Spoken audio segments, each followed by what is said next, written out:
I give them all the credit in the world for that championship. So I don't take that away from them at all. I think he got his championships there, and good for him, man. I think he had a great run with the Lakers. It wasn't what they had hoped for, but he still did his thing. I think away the 2020 championship. You can't. No, I'm with you. I'm going to say overall mild success. Covino and Rich, weekdays at 5 p.m. Eastern, 2 p.m. Pacific on Fox Sports Radio. Ladies and gentlemen, it's Colin Cowherd, outspoken. I know it's uncomfortable and nobody wants to talk about it. It's the Herd. This is the Herd. That's what this is. Man of the people. People don't want Socrates or Aristotle. They want a guy. Oh, did I mention outspoken? I'm sorry, guys, but unpopular opinion. Rivalries are overrated. It's the Herd with Colin Cowherd. Listen every weekday at 12 p.m. Eastern, 9 a.m. Pacific. Wow. Right here on Fox Sports Radio. FS1. To find FS1 on your television, go to foxsports.com for details. now. FS1. Go to foxsports.com for details.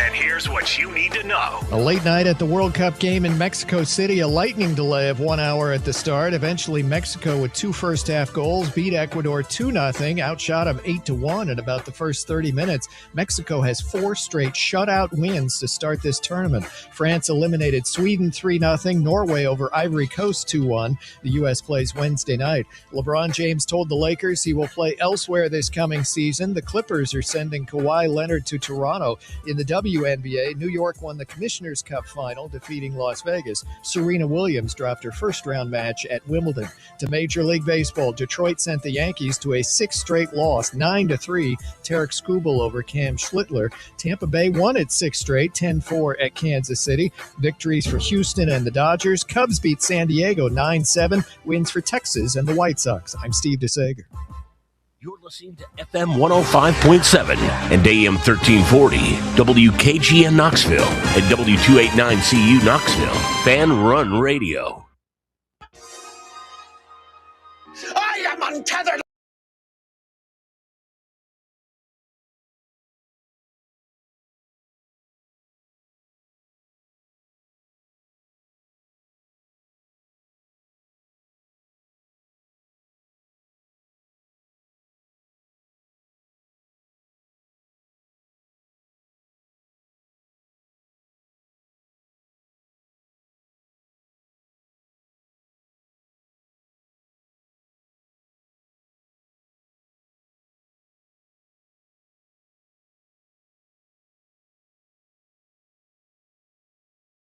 Right, but I don't know enough to dispute. And I was about to take advice from a clown who dives headfirst into the shallow end of the pool. It's Talk Sports with John Reed and Cody McClure. If it is to be said, so it be. So it is. So it is. So it is. So it is. It's a Tennessee thing. Well, I'm holding on.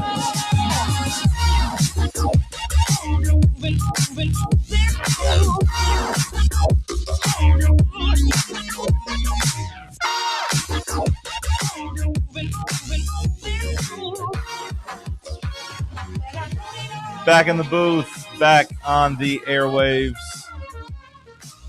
Coming at you live from the White Claw Hard Seltzer Studios. Happy Wednesday morning to you. The first day of July.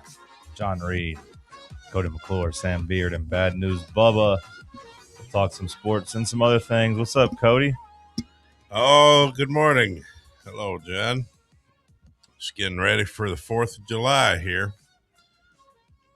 America's 250th anniversary. What a special time it is. Good to be here. Yep, good to be anywhere. It's going to be nice and hot. It's so That's hot. what it should be. It's so miserable. It is miserable. I walked outside at midnight to take my dog outside, and it was still just hot. It's what I want it to be on the 4th of July, though, you know? I don't ever want it to be this hot, ever. I do for the holiday. I think it's best for people when they're out in the sun. And I always want my holidays to be what they should be weather-wise. Like Memorial Day was a real dud this year, if you remember. Memorial Day weekend, that's always supposed to be like the kickoff to summer. It was like 70 degrees and raining. Didn't feel right. It didn't feel like Memorial Day is supposed to feel. So hot, 94 degrees, sunshine. I mean, that's the 4th of July in my book. That's what it ought to be. The only thing missing is the NASCAR race at Daytona. The old Firecracker 400, Pepsi 400. I don't know why they don't run that anymore, but that's the only thing missing to me for the 4th of July. It's too hot. That's why they don't run it. Yeah. They're running somewhere. But it would be hot in Daytona in July.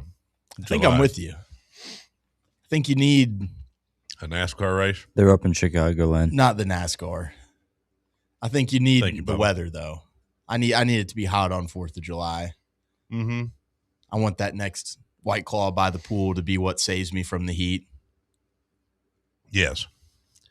Getting more and more dehydrated by the claw. Yeah, there's heat, and then there's feeling like you're on the surface of the sun at midnight. I don't need it to be that hot.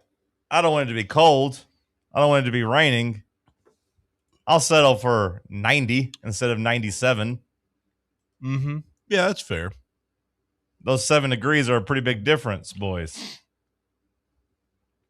You could be in Texas or Florida. It's even hotter. I could be, but I wouldn't be. I have no interest in living in Texas or Florida. Well, because of the heat or the alligators. Part of the reason. Did you see the woman, the girl who got her both arms ripped off by an alligator and bled out on the way to the hospital? No, I didn't see that. I kind of don't understand why this is a news story down there. That just seems like that's on that woman for going swimming in a lake in Florida. I think that's pretty stupid. Yeah. I don't know how common it is to go swimming down there, like in the outdoors, but once you think about it, it's like there's obviously a lot of reptiles. I feel like it's pretty common from Florida natives to be like, hey, we swim in pools, not natural bodies of water here. That's probably right. It said they were hiking too, which I don't know if you know anything about Florida, but the highest point is like 300 feet above sea level. So like, where the hell were they hiking? I guess you can hike on flat land, but when I think hiking, I think mountains, That just makes me think they're going through like Everglades National Park or something like that, which is even more reason not to go swimming. So she was hiking, then decided to hop in the lake to cool off or something? Her and her boyfriend, and I guess maybe her friend, they had a friend with them or something. The 911 call. Did you listen to the audio? No, I just saw the headline and I was like, why is this a headline? I feel like it's pretty common to not go swimming in those bodies of water in Florida. The 911 call is frantic. Really? It's horrifying. Yeah. It's like she's screaming in agony, and the friend is talking to the dispatcher, and the lady's asking her, like, are her arms still attached? Is the gator gone? And the girl's like, yeah, he just left, but both of her arms are coming off. One's completely detached. The other one's dangling, and she's losing a lot of blood. Pretty horrific stuff. She bled out on the way to the hospital. That she died, sadly. Worse to be the person that got bit or the friend? Probably I'd rather be the one who didn't die. I mean, I like living, so, but it would be pretty traumatic. I see what you're saying. To watch that as the friend. Yeah. Just like, just watch 2 arms fall off. Yeah. I imagine the friend went into shock at some point, and then, probably, I don't really know what it means to go in shock. Like, does your body just become numb and you don't feel anything, right? But you'd probably know you're bleeding out. She was severely bitten in the Econ-Lockhatchee River With that name, you are Right. so stupid to be swimming in there. Well, that sounds like I read the same thing, Sam, and I'm like, this sounds like a place you wouldn't swim. That sounds like a breeding ground for alligators. Do we know if the friend was also in the water? Well, her boyfriend, I think they were both in the water, yeah, and he was trying to save her. The boyfriend or the friend on the phone? You said there was three people, right? I think there were 3 people. The boyfriend was trying to save her. Okay. Like he was frantically, and he's getting called like a hero because that'd be tough to be him too. He did do everything he could and like barrel rolled over the alligator and said, and like he actually did. Is there video of this? I don't think so. I think it's just audio mostly, but he's alive. Yeah. Did he get bit? I don't know, not like not a significant bite. Right. He's not part of the story for getting bit. Well, some are calling him a hero but then other people are making fun of him, which is really mean. But yeah, there were other people just in the comments that these type of things really bring out the best and the worst, People are making a huge deal of it because apparently it's the 3rd alligator attack in a week in Central Florida. Well, it's funny because I have seen people talking about like alligator Twitter. Like somebody, I was reading somebody talk about their algorithms, nothing but like gator attacks in Florida. I don't know. I know that 3 in a week is a big number there, but to me that's like, hey, I got bit by a shark in a place where sharks are at on the beach. Just kind of feels like, alligators are in all these ponds and rivers this there. This is a bathtub.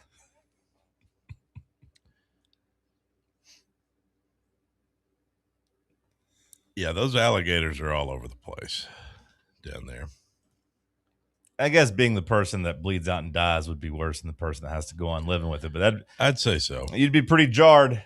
You'd be pretty scarred from that, I would imagine. You would never get that out of your head. No. It's like... No, but at least you are still alive. So ultimately, I guess you would take that trade. You think you have to move out of Florida? I would. Yeah. I think you have to leave the state. Yeah, because every time you see an alligator at that point... Like PTSD. Right. And they got them all over the billboards down there, like on the interstates. Stop in and see a gator farm. Look at these cute little guys. What if you were a fan of the University of Florida? Yeah, that is. Well, that's, yeah. Yeah, I feel like you got to change your allegiance. Welcome to the Seminole tribe. Every time an alligator is made to look cute on TV, it's like, it's. I don't think we make gators look cute on TV, really. Well, there's plush toys, alligators. Like anytime you encounter any sort of alligator, you think of your friend's dangling arm and her other severed arm as the blood's gushing, Or maybe you just get together with the boyfriend and you guys feel like, everything happens for a reason and the path is clear for you guys to date now. I mean, I guess you guys could be the alligator couple. It said the girl was kneeling in just 3 feet of water. Like they were just waiting. Oh, so they weren't swimming. They were just maybe trying to cool off a little bit. They were cooling off. Yeah, that's what the story indicates. Teresa says, I'm sorry that she lost her life, but I don't understand why the alligator was killed. The alligator was just doing alligator things. Yeah, but I feel like I agree most of the time, but I do feel like once an alligator or any animal gets a taste for human flesh, they probably do become a little bit. They were in his domain. No, I know, but just once they get a taste of it and they know that what humans taste like, do they come more aggressive towards humans? That's what people are saying. Do they come out of the water and under the land looking for more humans? That's what people are saying. They beheaded this alligator. I tend to agree. But like sharks, for example, sharks can't get out of the water. I don't think you should kill a shark for a shark biting a human, but like alligators can get out on land and get out, wandering, and probably shouldn't be killed either, honestly, but I get it a little bit more. I feel like in Florida, you shouldn't go around them, but also you're probably more comfortable being around them. Like if you're an outdoorsy person in Florida, you're probably like, it's just a risk we take, and ha ha ha. And then every now and then both arms get severed. My cousin lives in like South Florida and is like a huge fisherman and is in outdoors all the time. And he's like one of the biggest morons I know. And every time I visit him, he was like, don't get near the water, dude. Yeah. Well, yeah. Dumb question, I acknowledge, but every time I've seen it like on TV or on movies, you can kind of see an alligator in the water. Like they keep their heads above water, right? They don't really. Not all the time. Not all the time. So like when they're hunting, they go under the water and come get you. Yeah, I mean they can go underwater for a while. Okay. In my head, I've always seen them like their nose on water, which yeah, I say maybe you'd see, but maybe if you weren't paying attention, you wouldn't. I just feel like knowing that you're in their domain, you should be hyper alert. Like, hey, I get wanting to cool off. Like we said, it's 90 degrees outside, but I feel like if I'm getting in the water, I am scoping nonstop, seeing any type of ripples in the water. But I don't know. 3 feet of water, that gator's probably just like sitting on the bottom. Fair enough. And it's like low enough to where his body's not popping out. Yeah, fair enough. It's hot for him too, I guess. I guess he's just kind of hanging out there. You guys good this morning, Bubba? You all right? Better than her. Yeah, I do have both my limbs still attached to my body, and I haven't faced any agonizing pain in the past 48 hours. So doing better than her. Yep. Anything to report? I'm anti-ants. It's pretty warm out here. Don't know what's going to happen. Yeah, about it.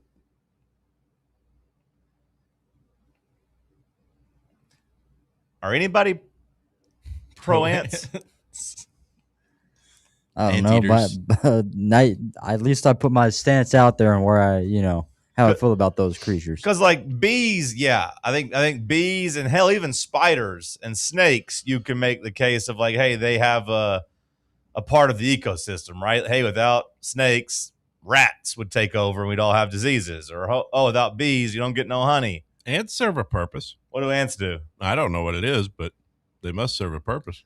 Affect households and storage units and everything else, and just get everywhere and crawl up you and occasionally make you itch a little bit. Sometimes they're red and they bite and they hurt you a little bit. Yeah, those red ones will hurt you. They will. I'm sure they do something, but I don't know what they do. I think I'm pro ants. Okay. I think I'm ant neutral. As long as they stay in their lane, you never encounter ants indoors and feel good about it. I mean, you got messed up pretty good by some fire ants out there. I did. Yeah, and I'm still not against them. That was my fault. Okay. I'm ant neutral. I don't really bother them, but I don't like them. I like the little worker ants. I like watching them. I spent like 20 minutes one day watching ants. I was just, I was amazed, but because they kept coming and going and like they were going in different directions, but they were taking a path. Like, you know how when you're looking down at bricks, like a brick surface, there's those lines in the middle. Like they look like little roadways. Like that's what they were for the ants. And I was just staring at them for like 20 minutes and how they would keep going back and forth through this maze of bricks, and they were going to get food, and then they would bring it all back to the same hole.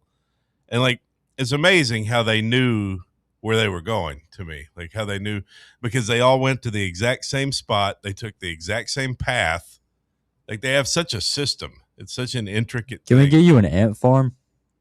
I would be interested in they're very smart little creatures. They have a lot of power. I watched the movie. Teamwork. Yeah. And there was a movie. They got a movie called Ants. Maybe I need to go study it to see what their purpose is. Bug's Life?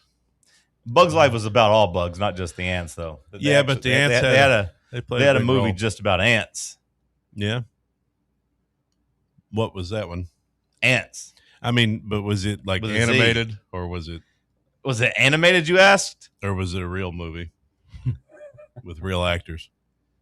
What do you think? It sounds like it was animated. Yeah. Yeah, it's a Woody Allen movie, strangely enough. Woody Allen, Sylvester Stallone, Sharon Stone, Jennifer Lopez. It's good. Gene Hackman, Danny Glover. What a cast. Pretty damn good group there. What time are we going to get this Adidas drop? I was wondering that yesterday. Kind of already thought we'd get something by now. Yeah, I was wondering that yesterday. We know that on the morning show, we don't typically get a lot of news first things first. Sam, I feel like every time something actually happens, it's either at 10 o'clock, 11 o'clock, or noon. Mm-hmm. So if we do get it, we'll get an hour of it. A lot of times it happens right when we go off the air. And then, yeah, some people still like the noon drop. But I would think we'd start getting something. Let's go to break. Let's talk some sports on the other side. Stick with us right here on Fan Run Radio. Check out exclusive Fan Run video content on YouTube. Just search Fan Run Sports and be sure to like and subscribe. Hi, I'm Dr. Jacob Wilco at Knoxville Smiles. Have you ever wanted to improve the look of your smile? We know firsthand what the power of a great smile means to a person's confidence and health. Our team of doctors can provide you with an array of options for helping you achieve your cosmetic goals. From simply moving teeth into a better position, to reversible cosmetic bonding, to full mouth implant-supported dentures. It is our goal to help patients feel good about their appearance while achieving optimal health. Want to learn more? Call us at 865-539-1776 to schedule an evaluation, or visit us online at knoxvillesmiles.com. What kind of day is it? It's a White Claw day. Grab a pack, grab your friends, everything else in life can wait. Your friends shouldn't. Let's go. White Claw. Grab life by the claw. Please drink responsibly. Hard seltzer with flavors. White Claw Seltzer Works, Chicago, Illinois. Located in Knoxville's historic Old City, Barley's offers great food, live music, the best draft beer selection in town, and now your new favorite place to watch sports. Their indoor projector is perfect for any weather, and they've revamped their upstairs area with more TVs to take in all of the action. Their menu features hand-battered chicken tenders, juicy burgers, fresh salads, and the tastiest pizza in Knoxville. You can enjoy their happy hour drink specials daily from open until 6 p.m. Barley's Tap Room and Pizzeria. Welcome to Axle Logistics, where excellence isn't just a goal, it's an energy. As a leading third-party logistics company, Axle is powered by an award-winning culture built on a work hard, play hard mentality. Here, the drive for success is contagious and hard work never goes unnoticed. Whether you're just starting out or looking to level up, Axle Logistics is the place to launch your career. Join us and take your ambition to the stars. To learn more, visit axlelogistics.com. Are you thinking of buying a home but don't know where to start? Well, call VFL Josh Travis, your local mortgage expert with Foundation Mortgage, based right here in Knoxville. Whether it's your first home or your forever home, he'll keep the process simple every step of the way. To get started, visit mortgagebrokerjosh.com or call 423-312-9777 today. Foundation Mortgage Company, LLC is an equal opportunity housing company. NMLS number 1387311. Are you ready for the start of a new season? Maybe looking for your team to go on a tournament run? Get game day ready with Crumble. Head on over to your nearest location and pick up 12 pre-selected cookies plus exclusive toppers. When you're looking for dessert options, there's no question about who you should call on. Our listeners already know. Last year, the Dubai chocolate was a home run, along with the brownie batter. Oreo crumb was another crowd favorite. What new flavor will set the standard this season? If you're in the Knoxville area, there are 3 locations ready to serve you: Clinton Highway, Parkside Drive, and Maryville. Download the Crumble app to build your best lineup and vote on the best combos. You can even put your bid in to request a new flavor. Order in the app and slide on over to your nearest location. Tell them Fan Run sent you, and as always, it's for the fans, by the fans. Don't miss the cookies.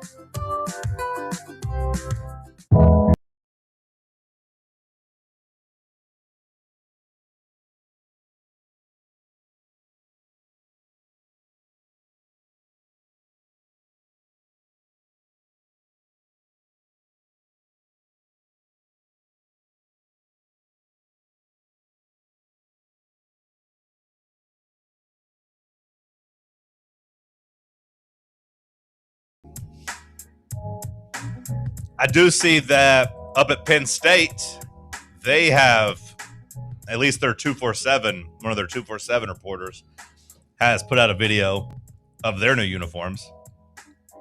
Now, you're comparing and you're looking at one of the best, like, classic brands in college football, right? Like, everybody still feels that way about Penn State's, like, uniforms, right? Like, I've always thought they might be the best in the country. Yes, let me guess. They're blue and white. Yeah. Well, but that's my point, though. Do you not agree that, like, they have one of the best classic looks in the sport? Absolutely. Yeah. They haven't tinkered with theirs at all. Like, I mean, Penn State still looks great in the Adidas, in my opinion. I mean, like, nothing noteworthy on there, right? Just still clean and classic. Big number, though. And I do hope we get the same thing. The big Is big plated number. Does Penn State not always have the big plated number, or am I tripping? I feel like Nike's a little smaller. Okay, generally, I think of them as having big numbers typically, but I think the Penn State jerseys look great. Yeah, it looks like what it should look right. like. It would be weird if it looked anything different than that. You know, people were worried about in the Tennessee leak that, like, on the chest plates, that'd be the chest plate. What's it called right here in the middle of your throat? What's that called? Like where you collar? put your tie. Well, collar I think of like goes all the way around. I'm talking about just right there in the middle. I mean, the chest. I don't know. It's not really your chest. It goes a little bit higher. Right here where the Nittany lion is. I would say that's the collar is what I would say. See, I think of the whole thing, the collar. Like for those jerseys where it says like Tennessee has the orange collar, like it went all the way around. Mm-hmm. Well, what's the point? What are you saying? The issue now I want to know what that's called. Essentially, like exactly where you put your tie. What is that called? I think it's the collar. Okay. I mean, that's my answer. There might be a better answer, but that's what I'm going to tell you. It's the collar. Maybe somebody in the chat has a better answer. Like where you tie your necktie. I know it goes around your collar, where the collar meets the collar of your shirt is where your buttons would be. Yeah, the collar of your shirt goes all the way around. Yeah, sure. People were worried online about the Tennessee jersey, how the T was too small in the picture. It was like a tiny T. Oh, but like it does feel like on the Penn State jersey, the logo is pretty big. So I'd imagine the T is going to be much bigger on the actual jersey. Who cares about the size of the T? Why would that matter? Well, it just looked weird because it was small. Mm-hmm. I don't think that's a big deal. Okay. I didn't think it looked great, but I didn't think it was going to be the finished product. As long as the orange is right, as long as you have the right shade of orange, and you have a big white number, I think we're good. Now, Sam's been doing some investigative research, Sam, and you've been told to not expect like any like real rollout until when? Yeah, I'm reading this article on Knox News from Adam Sparks, and we're not getting a video reveal until July 6th. The deal starts tomorrow, and we're just waiting 4 days to drop the video of the uniforms, which seems like the dumbest marketing idea in the world to me. A video reveal July 6th. So that would be what, like Monday? Yeah. I guess. Yeah, it would be Monday. Well, so we won't get anything this week then, I guess. I mean, just say that the new deal starts on July 6th at this rate. Is that just video, though? What? Was that just a video rollout, not like here's an official picture of the jersey? I mean, I'd hope that we get some sort of leak tomorrow. That just seems really stupid to start a deal and then be like, yeah, we're going to wait 4 days and then we'll give you the video. What level of interest do you guys all have in this? Like, what does it do for you on a scale of 1 to 100? Like, when you see that video drop, is that something you're looking forward to? Yeah. So, like a 74? Are you asking like the amount of care I have or the amount of curiosity? Because I think those are two different answers. I would say I'm like 90 on the curiosity scale. Mm-hmm. Like I want to see them. And like a 60 on the care, maybe. I don't know. Honestly, I would say even lower than that for me. Because to me, like I don't fathom that they are going to be drastically different. The only way that I care really is that there's just something wrong. That's what I'm saying. Like it's going to take something drastic. Like when you tell me you're repainting the sun sphere, I don't care until I then see that you've painted it blue. Mm-hmm. And I'm like, why? What was the point in that? You know? So it's not until something is done wrong that it really matters. It's actually the other uniforms that I'm more interested in too. Like I'm pretty much assuming that football is going to stay just about the same, but I am very interested in seeing what like Adidas baseball looks like, or maybe what the new basketball stuff is rolling out to look like. Does the painting of the sun sphere blue line up timeline wise with us falling in sports, generally speaking? It seems like it lines up pretty close with our Yeah, because we had that run there where we were making the Elite Eight in basketball, which we're still doing. But we had the baseball national title, and then Tony Vitello leaves. Football kind of drops to mediocre. When you said painting the sun sphere blue, I was thinking about the actual sun. I was like, we put a blue sun up there? Have you not seen the sun sphere? You're talking about just honestly, I haven't paid attention to the sun sphere. You haven't noticed it's no, a different I haven't. color? I haven't noticed it's a different color at all. Well, I haven't noticed that at all. It is. It's been that way now for a couple years. So 2023. So we're probably pretty well used to it at this point. But their logic for doing that, they wanted it to blend with the sky, is what they said. That if they painted it blue, then the blue would be the same color as the sky, and then it would look like the sphere part was just floating in the sky. I'm like, That's not really how the sky works. Yeah, it seemed kind of goofy to me. I don't know. I don't really know what they were going for. The sky typically has many different shades of blue. It's like, I got no problem with blue, but it's like when it's been green its entire existence, and then suddenly you make it blue, it's just, change, So I just don't want something like that with the uniforms, something just drastically weird. Like suddenly we have a lightning bolt down the side or something, Does that feel fair, though, to say, curiosity's a 90? But interest is much lower than that? I don't really know the difference, but maybe some people understand what you're saying. It sounds like Sam understood what you were saying. I want to see, I want to know the answer, but ultimately it's not going to really register with me. I'm not going to have a strong opinion about the jerseys, other than I'm going to pretend they look good no matter what. Unless they were awful, right? Unless it was a shocking change. I'm going to pretend they look sharp. No matter what? Pretty much. Because I'm not going to feed the troll. What if they do look awful, though? What does it mean to look awful for jerseys? The wrong shade of orange? Yeah, I mean, if they've completely botched the wrong shade of orange. Like, what if they were our orange, the color of our orange? That'd be all right with me. Really? They're fan runned up. Because our orange is different. I want to go back to the light orange, like when we almost looked yellow, I'm not going to feed into the outcry of people crying about Adidas. Pretty much under no circumstances. I'm not giving them the satisfaction. So I'm going to mostly probably find the positive. And that's what Danny White pays you to do. That's right. And ultimately because it doesn't matter, and I don't like the culture of people on the internet that just want to bitch about something. That's really what it comes down to. It's not about Danny White paying me to do it as much as the people that get worked up over stuff that doesn't matter. That stuff drives me crazy. No, I feel you. People do love to bitch online. Like when people get online, I mean, that bothers me when they get online and complain about, rivals dropped their quarterback 30 spots. What the hell? Yeah. What the hell, man? That annoys me. That bothers me too. I try not to feed into that negativity. But you kind of profit off of it, though. I profit off the negativity? I mean, I like that rival stuff when William puts out his propaganda. Sure. It's to get the people fired up. Sure. I mean, I don't really profit from that, but. Well, no, but those impressions lead to ad dollars and whatnot, ideally, right?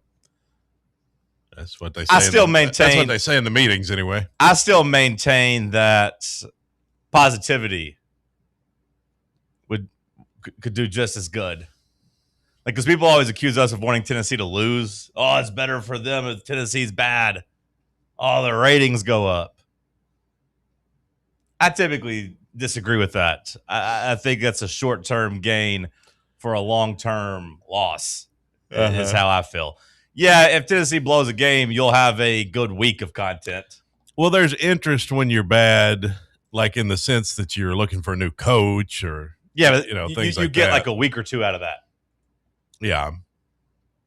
Yeah, and then the new guy comes and it's just kind of a lull until you find out whether he's good or not. Yeah, and a lot of people do the whole wait. Like, I mean, that's how I was in 2017 and 2020. was just like, wake me up when Butch is actually fired. I'm not really going to – it's not going to happen over the next 4 weeks. Wake me up when it actually happens. Mm-hmm.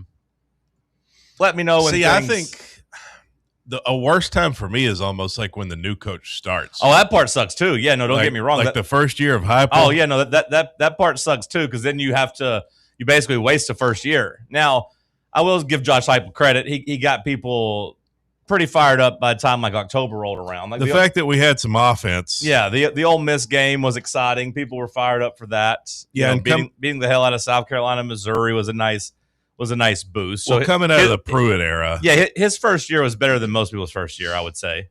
Yeah, you did have the beatdowns of Missouri and Carolina. And it was just so drastically different than what we were used to. So, like, yes. His first year was more of a success because he definitely exceeded expectations. I mean, there was some talk that we'd win 3 or 4 games that year. So, yeah, that's true. That wasn't the worst. Yeah, like the Dooley and Butch Jones first years were much, much worse. The Pruitt first year, much, much worse. 2020 was the rock bottom for me. Sure. Now, of all those bad years, like as bad as Dooley's years were and Butch at the end and Pruitt year 1, that was a real dud of a year. 2018, you remember that one? Sure. I remember. But Pruitt 2020 for me, that was rock bottom. But now I wonder how much of that also had to do with COVID. Yeah, that factored in. See that orange right there? I want that orange again. Sure. I want that brightness. We need to bring back our brightness.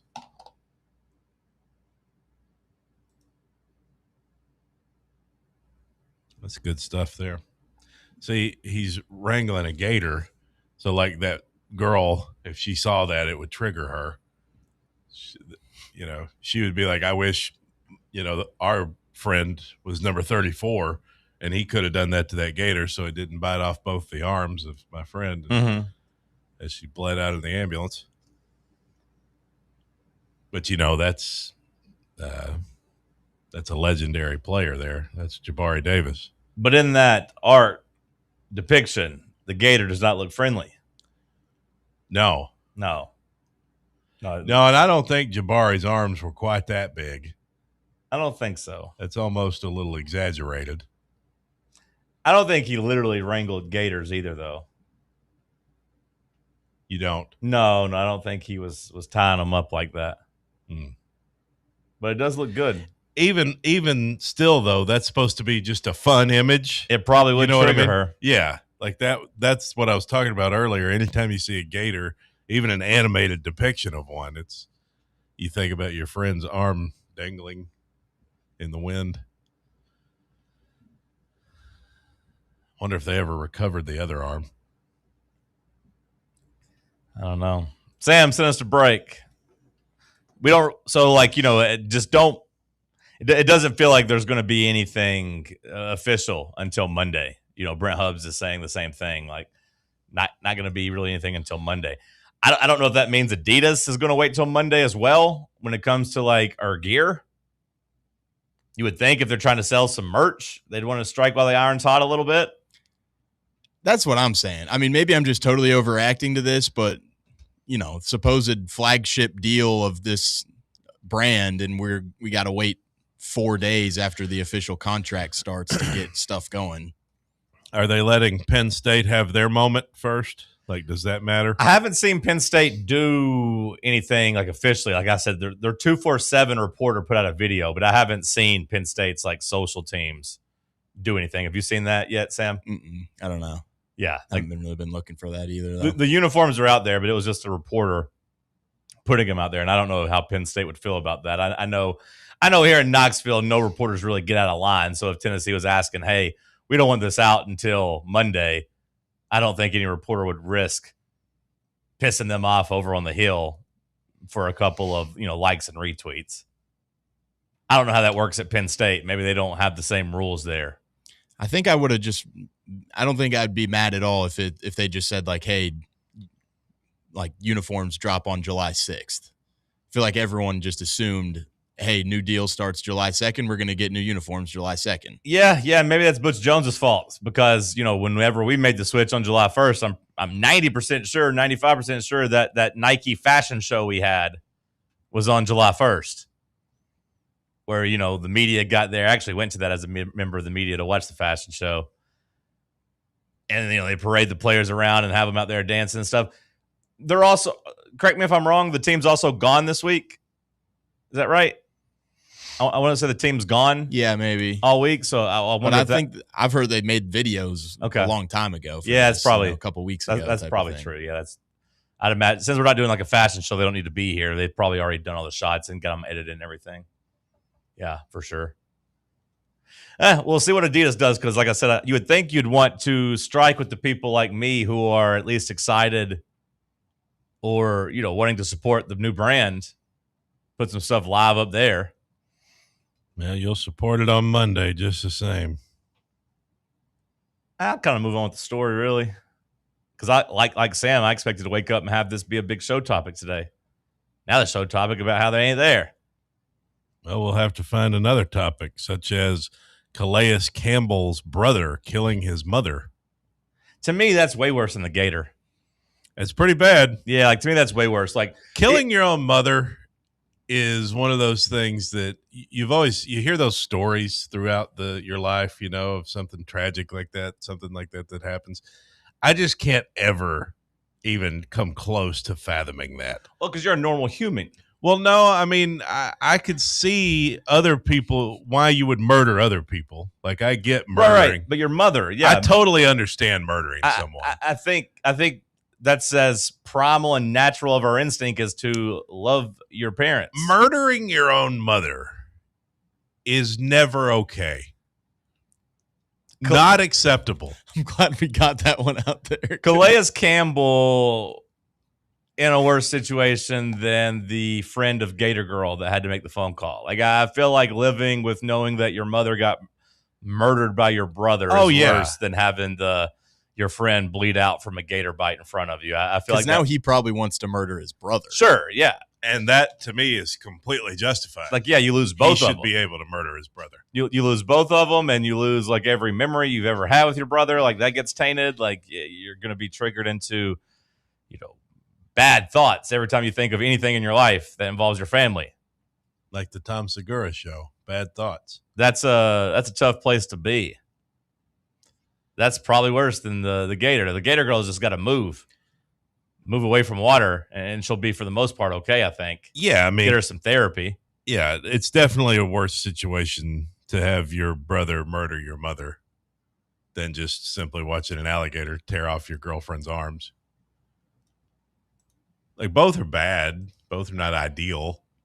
Like, I'd like to explore the C option there. Like, you'd like to just be sitting in Market Square listening to jazz on a Tuesday evening. Neither one's great. But you're right that the Calais Campbell, I think, is worse.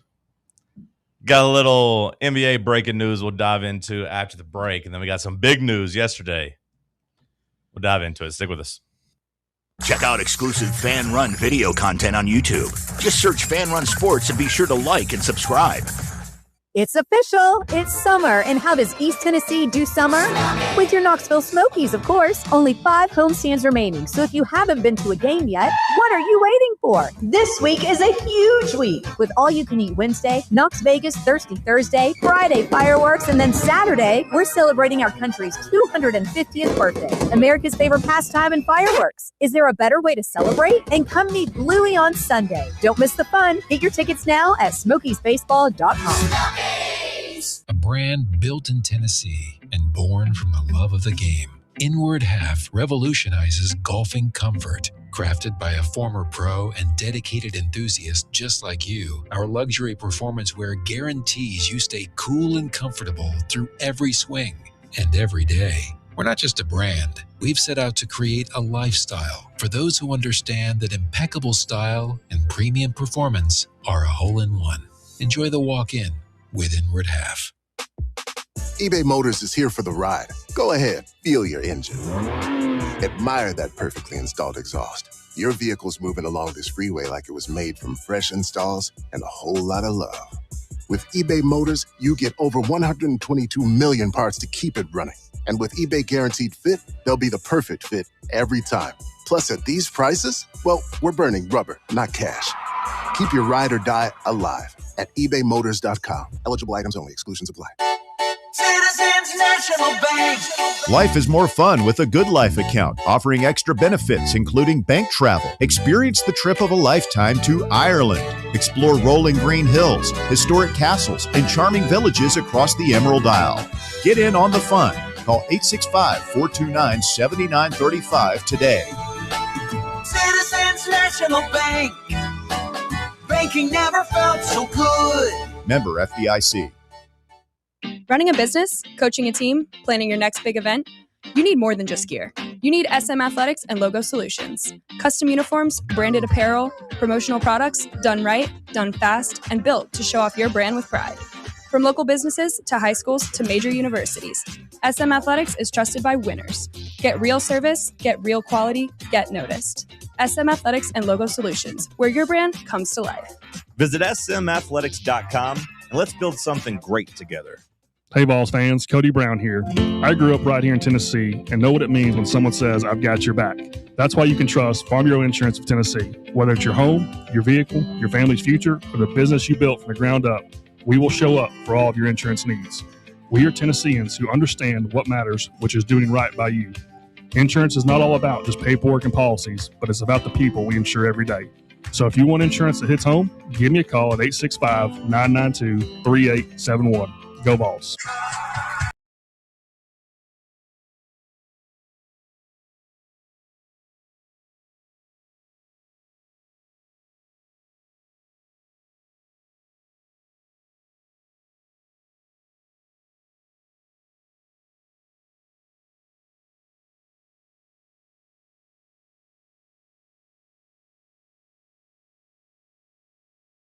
Drink the lights, refreshing White Claw hard seltzer next to a pool here on the 4th of July. Just got to kind of hold a magnifying glass up to the sun to light your fireworks. Get the heat there.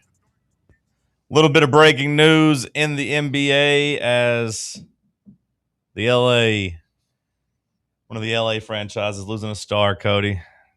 John Collins headed to Detroit to play with the Pistons this morning on a 3-year, $51 million deal, which maybe impacts VFL Tobias Harris. Maybe. Possibly. They both kind of play that power forward position. See, this one, these NBA contracts are so crazy to me. What do you mean, just the money? Well, just a guy that I've never heard of can make $51 million. You never heard of John Collins? Maybe I've heard that name. Where did he play in college? Wake Forest. No, never mind. But he played with the Hawks for a while, so you might have heard me talk about him. He was the Hawks' second best player for a good amount of time. I don't think I've ever heard of him. Bubba, have you ever heard of John Collins? Did he wear number 14? I don't think so. Okay. Sam, have you ever heard of John Collins? Wake Forest finest. Did you ever hear about him in the NBA? A little bit. Okay. Yes. He's a Hawk. He was a Hawk. Is he on the Jazz? He was on the Jazz for a little bit. Yep. That's weird that you know that, but the Hawks traded him to the Jazz, kind of in a salary dump. Did he have a connection to Washington Wizards? Trae Young plays for Washington, so I mean. Was he ever in an NBA slam dunk contest? He was. Okay. He was, and he put on. I'm pretty sure he put on the goofy aviator thing, like basically to pay homage to the Wright brothers. Who drafted him? The Hawks. The Hawks. Yeah, and then they got him back. No, he's gone. No, he's with the Pistons now. So he went Hawks, then to the Jazz. He went Hawks, Jazz, Clippers. He's been on the Clippers at least the last year. I don't know if it was 2 years or not. Now, he had a pretty good time with the Clippers last year. Now he's headed to Detroit as they try to kind of reshuffle things there.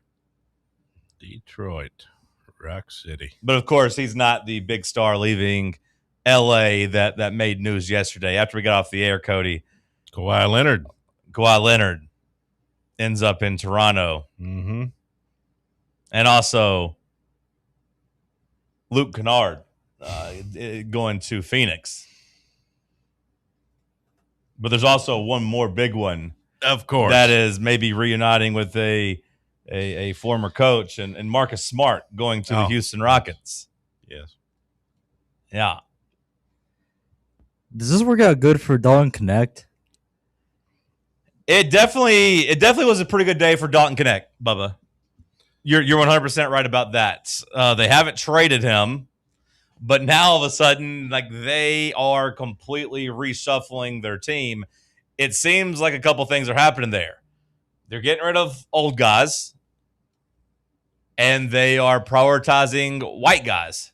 Now, I know they let Luke Kennard leave, but like the white guys. Now we want Luke Kennard gone. Yeah, but the white guys are still there. The white guys are still running things in LA, and Dalton Connect in a good position there. But yeah, no, if you subtract like 4 or 5 guys off the team, yeah, somebody already under contract, by default has to move up the depth chart a little bit.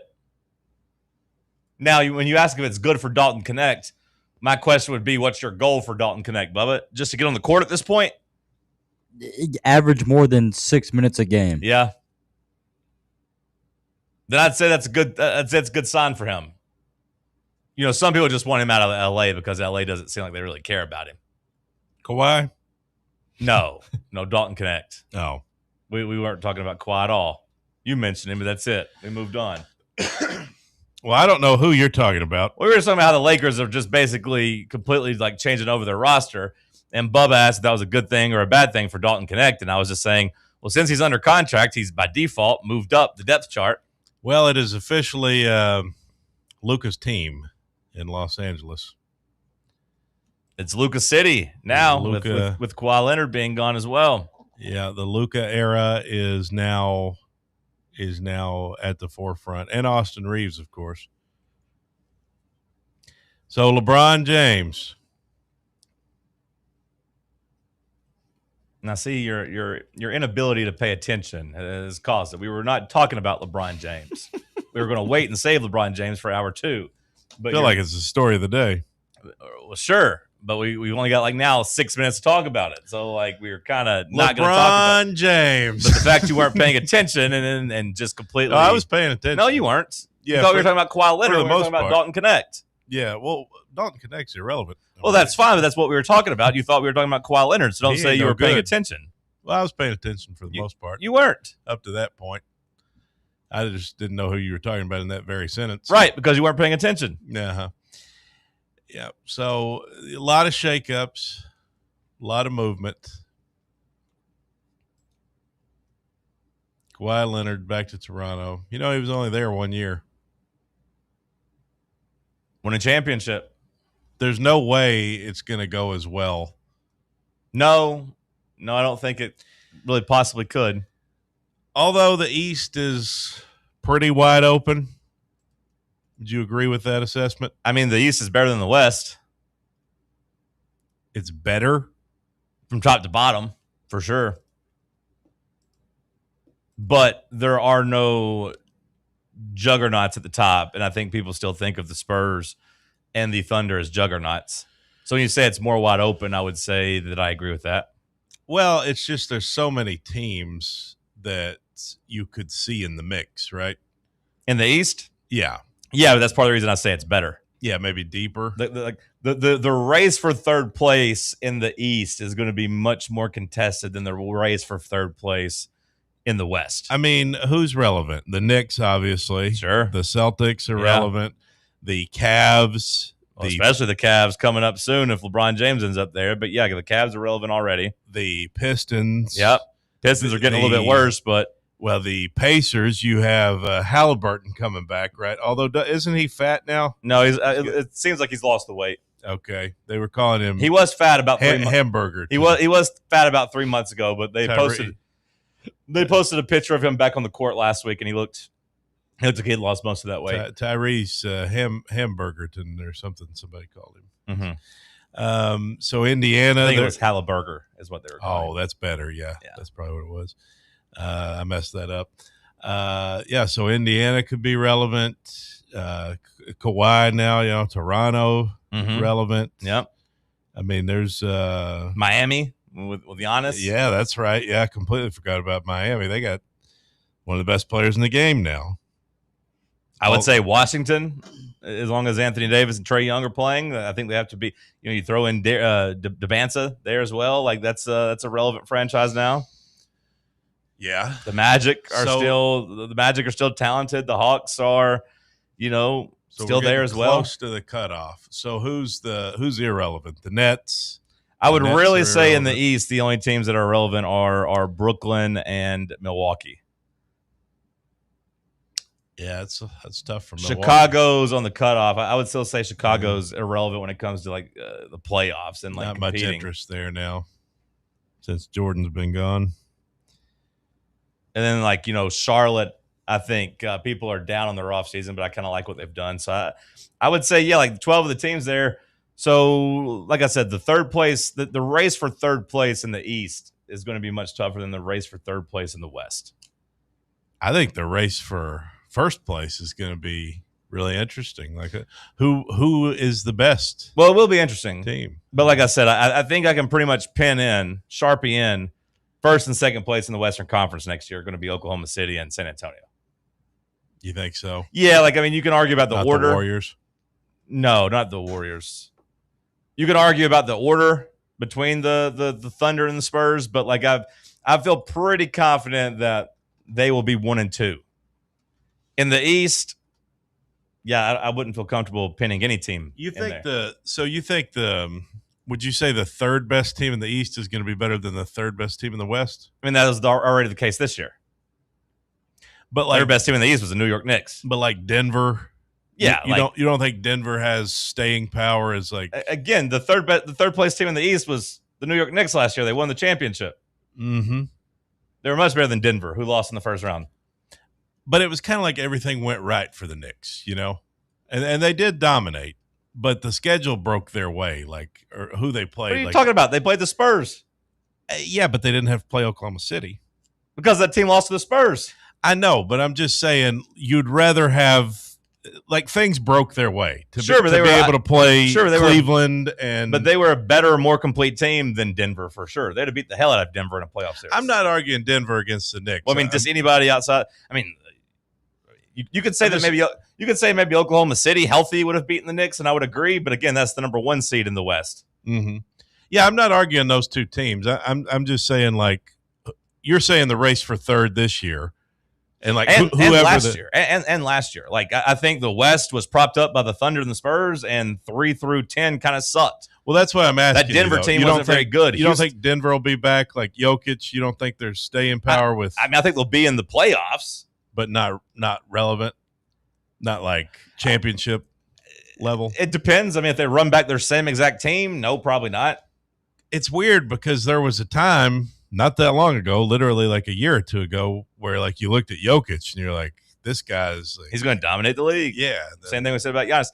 Well, there's been a different champion every year, and then Adam Silver came out and said the quiet part out loud and was just we want it to be like the NFL. There's more parity, and you can't build super teams anymore. No dynasties, and it's worked way better in the NBA than it has the NFL so far. Well, 8 straight, different champions. Right? But I was talking about it all last year. You get to the playoffs and it was pretty evident. But in the West, here were seeds 3 through 10.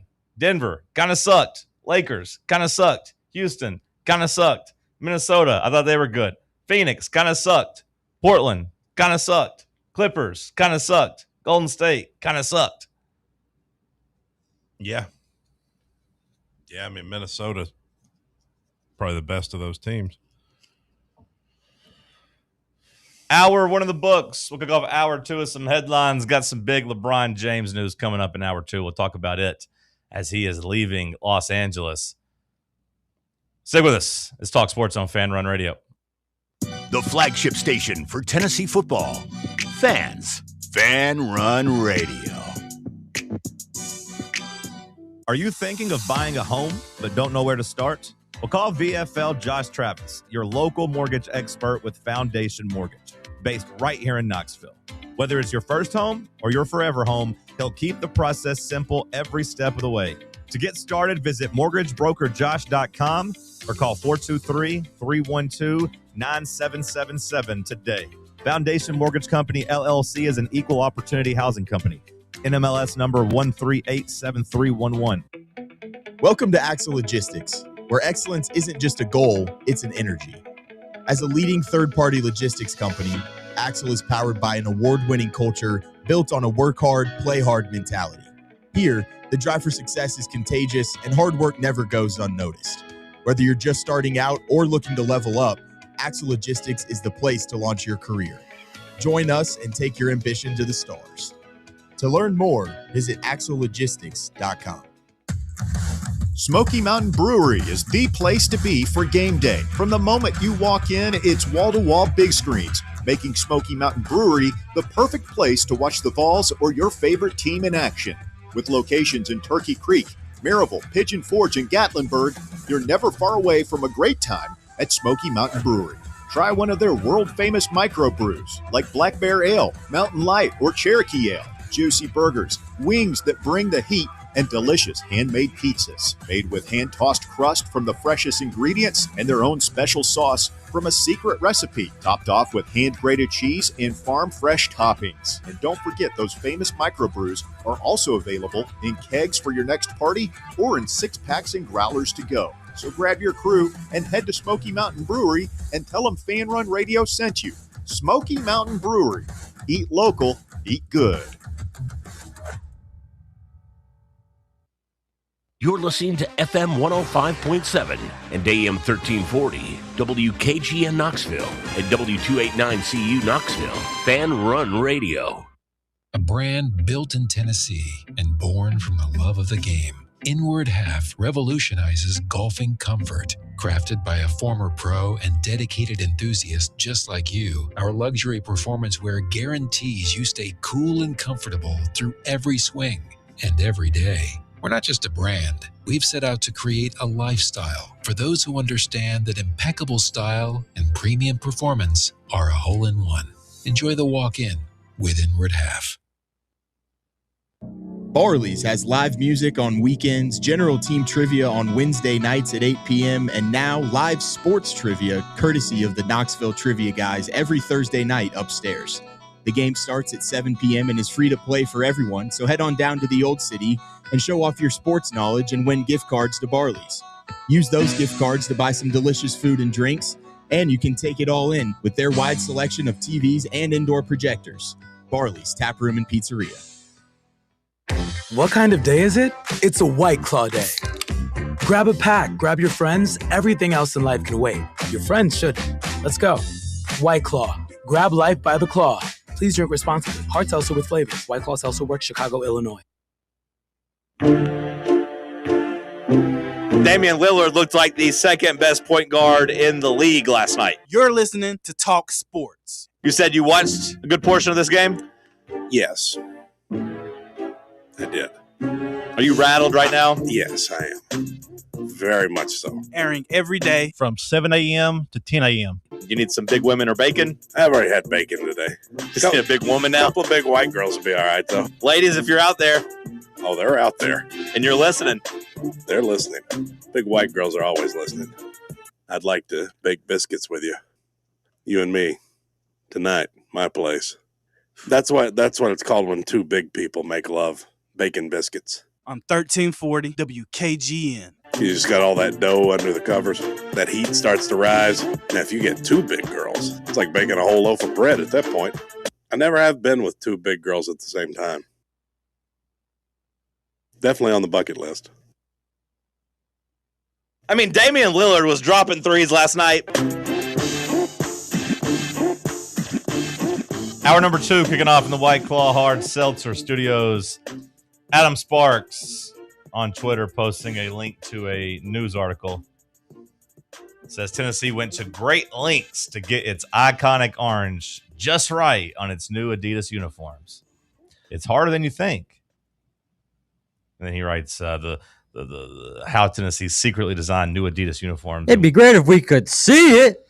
Yeah, I mean, it is kind of jarring to see, like up at Penn State. Like there's a girl here, a woman here, Audrey Snyder. I don't know her, but she covers Penn State, and all she covers it for is like her Substack. It sounds like she's just independent, and she's got the damn drop. And Penn State got all these damn pictures of stuff, and they're getting to put them out. Meanwhile, in Knoxville, I guess we're just going to wait and It looks like their version of like their Vol shop or whatever is Already stacked with stuff. Yeah. And we got to wait even longer after the videos drop for that. Yep. But hey, we're the flagship school of Adidas, right? Well, I haven't seen Adidas pumping this out just yet. No, Adidas posted a video already. Of Penn State? Yeah. Did they?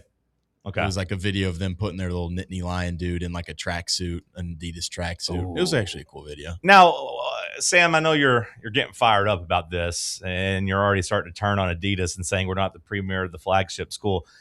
Is it possible that Tennessee just didn't want to do it today, and we wanted to do Monday and not get lost in a holiday weekend? I mean, for sure. I think that's definitely part of it, I would assume, especially with like our deal officially starting tomorrow, it seems like, and not today. Oh, okay. So it's that's interesting. I thought the June 30th was the end of like the year, and July 1st was. That's kind of what I thought too, because every other school that's rebranded is dropping their stuff already today. Okay. But some articles that I've read, it sounds like the deal is official tomorrow. But I get the point of the holiday weekend, but maybe I'm wrong in this, but I think a lot of Tennessee fans that, have a couple days off work, sitting around the pool, 5 or 6 beers deep, and Tennessee's, uniforms drop, they're probably, I'm going to go buy that uniform real quick. I don't think like 4th of July is the barrier to entry into Tennessee fans not wanting to buy new merch for their school. Well, I also feel like there are a few things worse in the world and few things worse for the human psyche than the Monday after a holiday. Like, I feel like that's when people are at the grouchiest and the people are the tiredest and most like angry and upset. Like, you take off Friday, July 3rd, you party the 3rd, you party the 4th. The next thing you know, by Monday, you're going to come back pretty tired and sunburnt. People are usually cranky on that day. Damn neighbors are still shooting off fireworks. Now, which one are we doing for our holiday? Do you guys want to take off Friday or Monday? Have we decided on that yet? Well, the 4th is a Saturday. Well, yeah, but holiday weekend, you got to take either Friday or Monday. You took off Thursday through Friday the week before. Well, that wasn't a holiday. You used your floating holiday that was on vacation time. You used one of your floating holidays on one of those days. I was taking PTO for that. We don't have to do a Friday show. Nobody listens to Friday shows anyway. I disagree. I think a lot of people listen to Friday shows, at least during football season. That's what I've always said, though. And basketball season, but there ain't nothing new going on right now. If we're not getting these damn jerseys. Yeah, it's kind of fair. And I thought about not doing a show today, but I was like, the new jerseys will come out. People want to talk about it. Then we get here, ain't got no damn jerseys. Thought about not doing one all summer. Let's hit some headlines. What you got for us? All right. Thank you, John. You're not going to like this one, but I got to tell you, how about those Mexicans taking down Ecuador? I know you were pulling for the Ecuadorians. Yeah, bad take by me. Ecuador sucks. Well, Mexico might just be might be that team. Mexico's just like unbeatable at home. They're like 83-2. Pretty damn cool atmosphere. I don't know if you saw that. No, I did. Afterwards, it was cool. It was like the Knicks celebration. 83-2, I believe, was the number I saw with of Team Mexico at Azteca. Like, they just don't lose. First World Cup knockout win in 40 years for Mexico. Do you know that? This is where we got to come to an agreement, because I'm not acknowledging this. Like, Norway did the same thing, so I'm not just picking on the Mexicans. Norway did the same thing. They celebrated, saying it was their first ever knockout victory.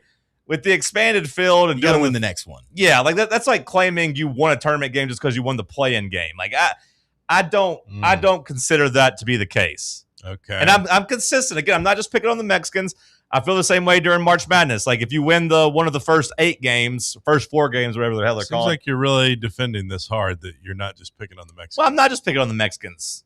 Some people just want to be mean to Mexicans. I'm not one of those people. This has been my bar for the USA team, though. Like, if we beat Bosnia tonight and then lose in the next round, to me, that's not really that successful of a tournament. Well, I agree. And I don't know if Mexico would consider this a successful tournament for them so far. Now, they partied last night, and look, on one hand, I'm not going to get mad when a country wants to party.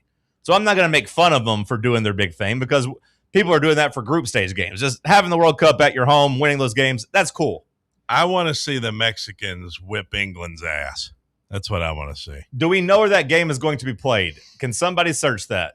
Bubba, can you find out where Mexico's next game is in the round of 16? It will be in the Western Hemisphere. It'll be in North America somewhere, but I don't know if it'll still be in Mexico or if they have to move now to the U.S. I don't know how that works. See if you can find that out, Bubba. But again, same with Norway and same with teams in the NCAA tournament.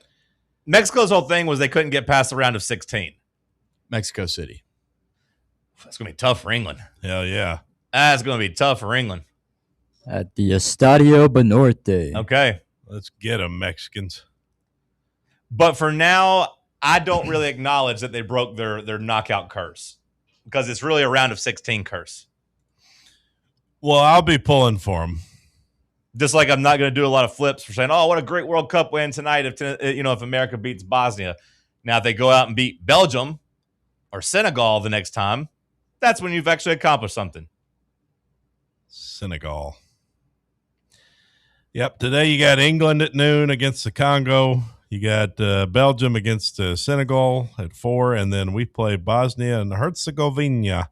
I'm not a football expert by any means, but I do like Senegal today to advance. I don't. You think Senegal's beating Belgium? I feel like that. I feel like that line is too high on the advance line. Like Belgium's been pretty bad so far in the World Cup. They beat up on New Zealand, but that's it. That's true. They weren't doing very well up to that point. Yeah, I think we're looking at them as like the Belgium of the past. I don't know. I kind of like Senegal today. Yesterday, France took down Sweden 3-0. That France team is tough. That's what I told you, man. It's France's to lose. But Senegal, only lost, I think, 3-1 to France, and they lost 3-2 to Norway. So I mean, like they played pretty good against two teams that have already advanced. So like I think they're more tested, and I think I like them better than this Belgium team today. But again, I'm not a football expert, so if they lose, don't be mad at me. But that's what I'm thinking. Norway beat Ivory Coast 2-1. I did not appreciate seeing that Norwegian son of a gun appropriating our culture. Did you guys see that with his blonde hair and his goofy face, wearing the cowboy hat and the Dallas, Texas shirt? That guy's kind of cool. I think he's allowed to do it. Appropriating our culture. My culture is not your costume. Holland. You Norwegian son of a gun. I feel like he would be so popular if he was American and just play a different sport here in America. But just like his personality, he seems like he's just kind of doesn't take himself too seriously and doesn't do all the flopping around. Seems like he's kind of a fun guy. I like him. I didn't mind him dressing up like a Texan. Norway now has to... Norway was able to score that goal in the 80th minute. Holland broke through and got the goal to put them ahead and win. That was cool to see. But it just feels, I know they're the favorites. I'm not saying anything new here, but just watching them, France just looks like they're on a completely different level than everybody. Yes. And like I know that there's like a battle for best player in the world, and Holland is one of those guys that has the claim to being best player in the world. No. But when I watch the Mbappe guy, like, I hate this guy. Do you hate him? I think he's just such a selfless, self-centered. How can you be selfless and self-centered? That's quite an oxymoron. Whenever he gets the ball, he just seems so much faster than everybody else. It seems like he has a different level athletically than his peers. Who, Mbappe? Yeah. Do you regret taking the field yesterday in our bet? No, I don't. But like France, I'm not picking one team ahead of France, but like they still got to win 4 more games. I think the best storyline, like that I want to see, if it's not America, of course, I'm excluding us. Although I know we got this whole "Why Not Us" campaign going because it's kind of an open World Cup. Why not us? Well, we don't have Mbappe. That's why not us. We don't have a Holland. Well, I was going to say a Messi. I hope it comes down to France versus Argentina. If we're not there, I'm rooting for us, number one. But I want to be able to root for Messi against France. I think that would be a good story there. I think because I like when the old guy does good things, unless it's Serena Williams blowing her knee out in tennis. Did you watch any of that yesterday? I imagine not. It was on. No. It did not get started at 12, which pissed me off because I thought I was going to have a nice little hour to watch that leading into the World Cup, and then I didn't realize fully that like they had to wait for the center court to get cleared, and the Zverev guy took forever. So like it was like 2:30 before she actually played. I watched it and it kind of just bummed me out. Yeah. I was like, oh yeah, she's like 44. Now there was a moment like where it looked like she was going to get beaten 2 sets as she came back. She started screaming, hollering, took control of the match. And then the third set, she got up 2-1 and had, a game point there to take a commanding 3-1 lead. And then she let the girl off the mat. And next thing you know, the girl got off the mat and then just whipped her ass. It just completely flipped. And it was almost like Serena thought that this loser who had lost 11 matches in a row was going to just lay down because she was Serena Williams. And the moment that the girl punched back, Serena's like, I'm old. I can't do this anymore. It wasn't as bad as Mike Tyson. No, it wasn't. But she lost to a loser. I mean, the girl she lost to yesterday wasn't any good. Like I said, the girl had lost 11 matches in a row. If Serena can't beat her, I don't know what the point of this comeback thing is. Now I understand it's her first time back. And I understand she's got to, I looked at it, Bubba, from like a John Cena standpoint where you get a year of her. I would imagine maybe she tries to give this a year. And I don't know if she would retire. I don't think she'd retire at Wimbledon next year. Maybe she'd try to do a U.S. Open. But it wouldn't surprise me if she was actually like, I'm just going to try to get in shape over the next month or so and then play the U.S. Open, then retire. See, I mean, it's going to be rough because it's like if she wants to do that, in quotes, John Cena approach, and she just keeps losing at all these events, but she's, legacy and grandfathered in, they're still allowing her to. It's going to be sad. What? It's going to be sad. Well, yeah, but like I think if she just says, hey, my goal is to be in good playing shape in a year, because she didn't look mad yesterday when she walked off. Like it wasn't like she had I don't think she had expectations that she was. You didn't have any problems with that handshake she gave? I didn't notice it. I thought it was gracious. Was it not? Was it a bad handshake? I thought it was fine, but okay, some people are like, "Oh, she was so disrespectful." I didn't see it, but like to be fair, I was watching her walk off the court though, and like to the fans, she was gracious. Like when she was losing, I mean, she was still the fans were showing her love. I mean, they tried to rally behind her, so she seemed gracious in defeat from that regard. But I will acknowledge I didn't see the. Do we handshake. want to support a GLP-1 athlete? Well, that's a fair discussion. I mean, she looked weaker yesterday. She couldn't hit a damn serve for most of it. Do we, Cody? I think you got to do it the old-fashioned way. No shortcuts. Brandon Sorsby will not sue the NFL. He's preparing for the 2027 NFL draft. A couple of NFL storylines that are old, but we didn't seem to talk about them. We didn't really talk about Ayuk and his thing, did we? Unless I missed it. No, we talked a little bit about it last week, but just he's going crazy.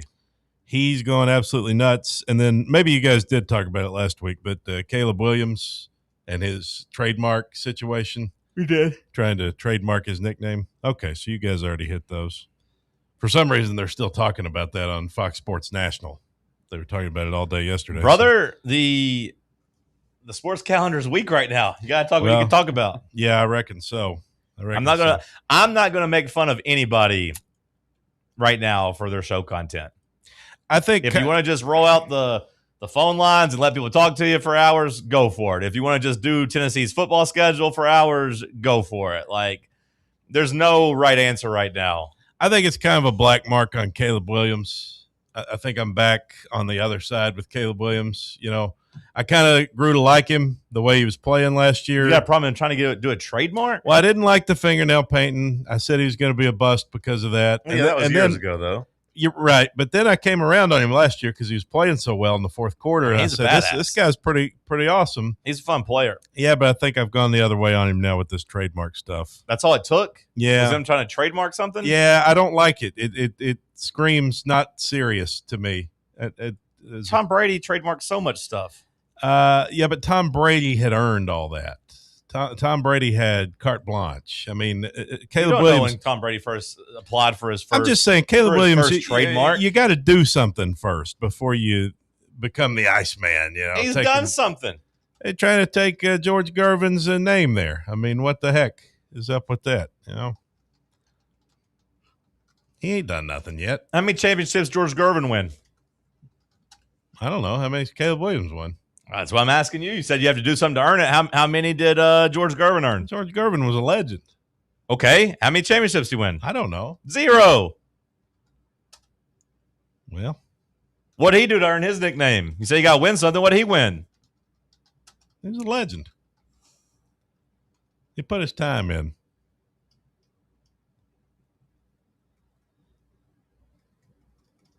Put a lot of time in. That's what matters.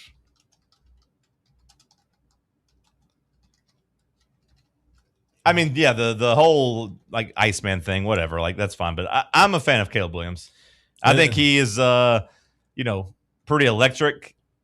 Had they beaten that Rams team, I think his touchdown throw to tie that game would have been one of the top plays of recent NFL history. They ended up losing. He threw a pick, so like he kind of was the reason why they lost. But he's exciting. And another news: the policeman from the Village People has died. The policeman lead singer, you familiar with the Village People? I know YMCA. Well, he died. And also a tractor trailer, local news here, a tractor trailer carrying crabs has caught fire, closing the off-ramp on I-81 North near Morristown. How many Village People songs can you name, Bubba? According to TDOT. I'd probably just YMCA. Sam? Nothing more than that. Who sings Land Down Under? Men at Work. Land Down Under. How many Men at Work, or how many Village People songs can you name? I don't know any. You know Macho Man. How's it go? Macho Man. I do know that song. I've got to be a macho man. I didn't know it was them, though. In the Navy, maybe? You might know that one, maybe, possibly. Any reaction to the semi full of crabs on fire near Morristown? Nah, not really. On I-81? Not really. Okay.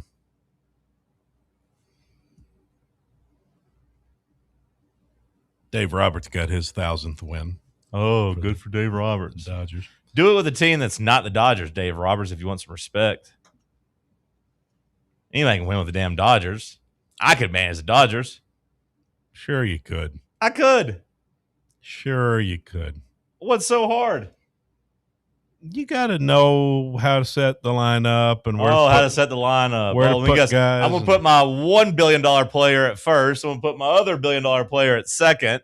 There's my $1 billion player is gonna be third. I think there's situational stuff. Do I want to pitch my $500 million pitcher on Monday or Tuesday? Let's see. It ain't that simple. It is. It's like you saying you could coach the Dolphins. Oh, the analytics say this reliever needs to come in now. That's all analytics. He doesn't do anything on field. Hell, if anything, Dave Roberts has cost some championships. I'd have more championships than Dave Roberts. If they just give me a chance. They just let me do it. We'd have more championships. He did used to be the guy who couldn't get it done. I'll tell you who wouldn't have left Clayton Kershaw in for too long. You? Me. Who would you have put in? Hideo Nomo. Any other headlines we need to hit to? That's fine. Okay. Now. We'll talk some LeBron James coming up next. Big Orange Country's home for sports. This is Fan Run Radio. Blackford Veterinary Surgery Referral specializes in surgeries not regularly performed by your pet's general veterinarian. They're currently accepting referrals from vets all across the country. With their newly renovated state-of-the-art surgery center and highly trained staff, clients can rely on professional and thorough care. If your vet says that your pet needs surgery or rehab, ask for a referral to Blackford Vet and let them get your best friend back on its feet. Located conveniently in West Knoxville. For more information, visit blackfordvetsurgery.com. Is your yard starting to look more wild than welcoming? Yeah, don't let your landscape be that house on the block. At ECR Total Landscapes, we make sure your outdoor space is something you're proud of. From de-weeding flower beds to leaf blowing, trimming, mulching, and more, completely customizable to your property's specific needs. We'll handle it all. Why spend your weekends sweating it out in the yard when you can just sit back and enjoy it? That's the ECR difference. And right now, new customers can get 10% off your first month of our monthly maintenance package when you sign up for a full calendar year. That's right. Consistent, reliable service at a price that makes it easy to get started. No sweat, no hassle, just a better looking lawn week after week. Call ECR Total Landscapes today and mention promo code FANRUN to save 10% on your first month. Call 865-384-2012 or visit us online at ecrtotallandscapes.com. Barley's has live music on weekends, general team trivia on Wednesday nights at 8 p.m., and now live sports trivia courtesy of the Knoxville Trivia Guys every Thursday night upstairs. The game starts at 7 p.m. and is free to play for everyone, so head on down to the Old City and show off your sports knowledge and win gift cards to Barley's. Use those gift cards to buy some delicious food and drinks, and you can take it all in with their wide selection of TVs and indoor projectors. Barley's Tap Room and Pizzeria. White Claw is taking hard seltzer to new heights with White Claw Surge. At 8% alcohol, White Claw Surge is a stronger wave of refreshment that doesn't compromise on taste. Available in 4 bold waves of flavor like ripe blackberry, citrusy blood orange, zesty natural lime, and tart cranberry. Check out your favorite retailer in-store and online for the White Claw Surge Variety 12-pack and 16-ounce single-serve cans. White Claw Surge. Please drink responsibly. It's official. It's summer. And how does East Tennessee do summer? With your Knoxville Smokies, of course. Only 5 homestands remaining. So if you haven't been to a game yet, what are you waiting for? This week is a huge week with all-you-can-eat Wednesday, Knox Vegas Thirsty Thursday, Friday fireworks, and then Saturday, we're celebrating our country's 250th birthday. America's favorite pastime and fireworks. Is there a better way to celebrate? And come meet Bluey on Sunday. Don't miss the fun. Get your tickets now at smokiesbaseball.com. In a world filled with deadlines and screens, sometimes we forget the simple joys of life, days filled with special moments. At Inward Half, we understand the essence of these moments. Feel the difference between our breathable fabrics and flexible apparel as you disconnect from the hustle and bustle and reconnect with what truly matters. Inward Half. Simple luxury for on and off the course.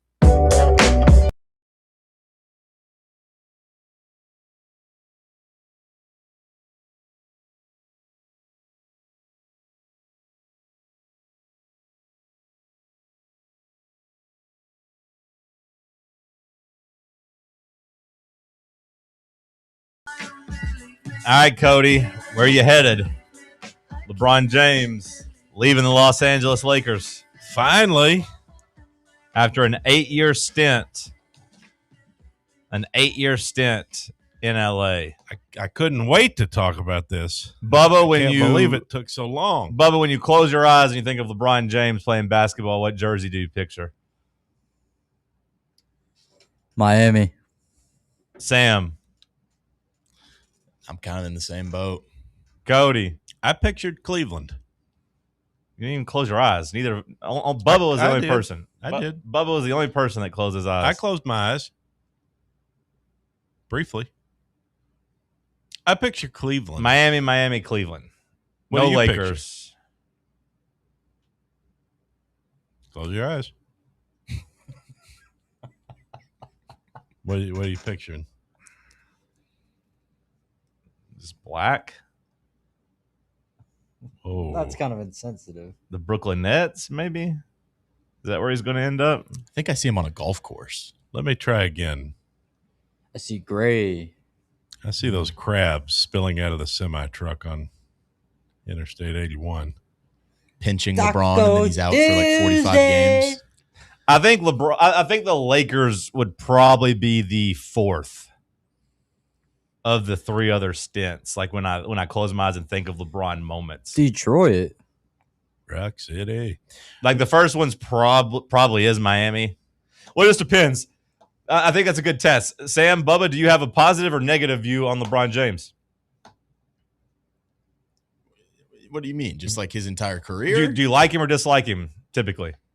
I like him. Yeah? Bubba, I like him too. You like him too? Headband, just the old tomahawk slam. Well, there goes my hypothesis. My theory was that you guys don't like him, so you picture Miami because that was when he was a villain. Cody likes him, so he pictured Cavs because that's when he was kind of a babyface.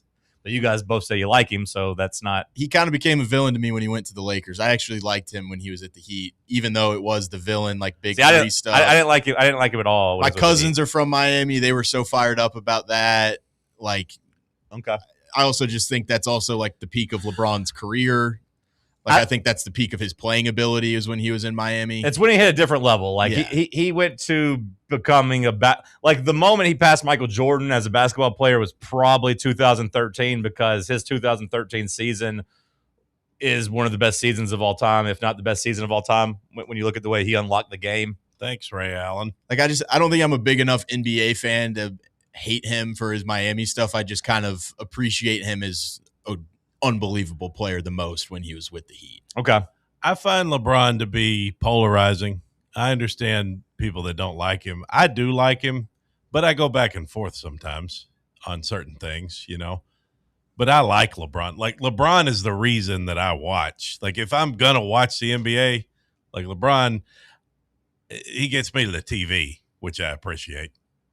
Like the greatness and the history and all that. And when I think of his best career moment, though, I think of Cavs in 2016. Sure. So like I think that's why I would say Cav, if anything. Well, it opens the question of, like, you think of that as a great LeBron moment, but now what if he joins that team that he beat? Well, that's not. Like, what do you mean? Like, well, they beat him. Like, what does it say about LeBron if he goes and joins? Talking about that, they didn't make the playoffs last year. If he goes and joins Steph Curry's team, this isn't Kevin Durant joining the Warriors. But the history matters. They knocked them out of the conference finals. No, but the history matters. No, it's not. Given the fact that LeBron lost to that team, and now he's going to go join Steph's team. Oh, on the flip side, LeBron lost to that team, also beat that team. And they're begging him to come play there. Mm-hmm. They're the ones begging him to come. I'm just looking at it in terms of legacy. I'm just asking the question. I'm just asking the question. You've been hanging out with too many damn boomers. LeBron James' time in Los Angeles was a dud, Calvin. It was a dud. He missed the playoffs twice. They won a ring. They won a Mickey Mouse championship. The Lakers put out a statement saying it was the hardest championship. That was nice that the Lakers did that on their breakup. It does seem like a mutual separation where they're both taking the high road. Is that announcement more shameful or fully guaranteeing Bronny's deal? I think fully. Look, I've done a 180 on Bronny at this point. Because at this point, that roster spot, he's $2 million.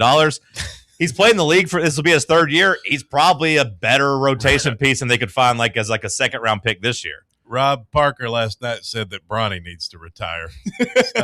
They don't want you there. Your dad's gone. I disagree because they fully guaranteed Bronny's contract while LeBron was still pretty much telling them he was leaving. So I don't think that's necessarily why.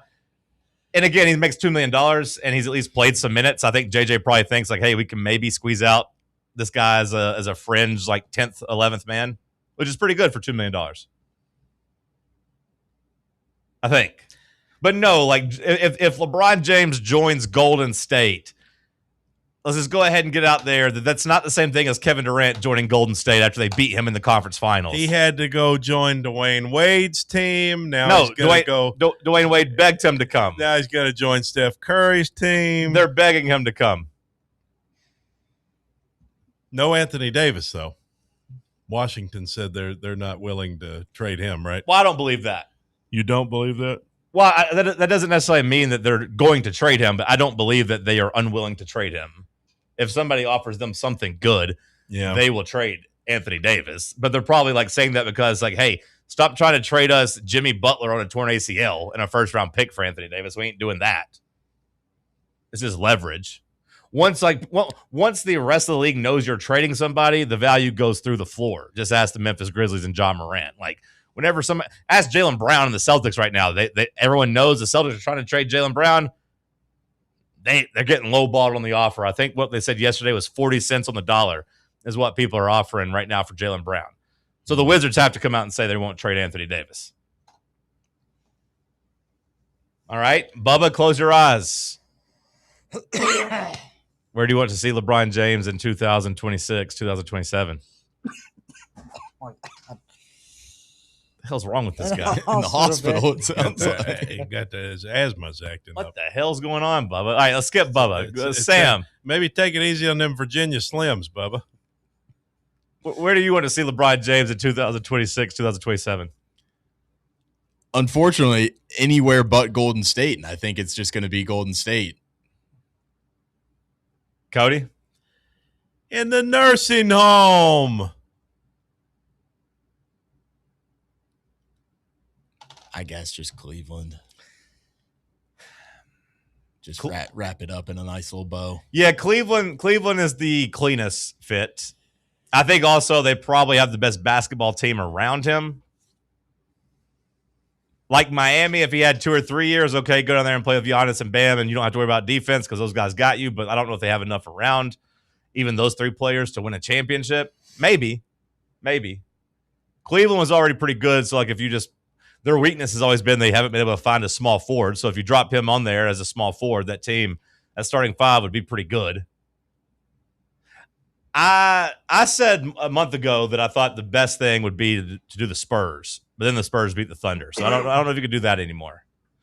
But I am intrigued by the idea of someone like Minnesota, who also needs like a power forward right now. Well, Anthony Edwards, LaMelo, Jaden Daniels, Rudy Gobert, and LeBron would be a pretty interesting 5. It just becomes like a meme jersey sale to me. Okay. Like that, to me, that's like the Twitter post that you see of Shaq in the Celtics uniform. Okay.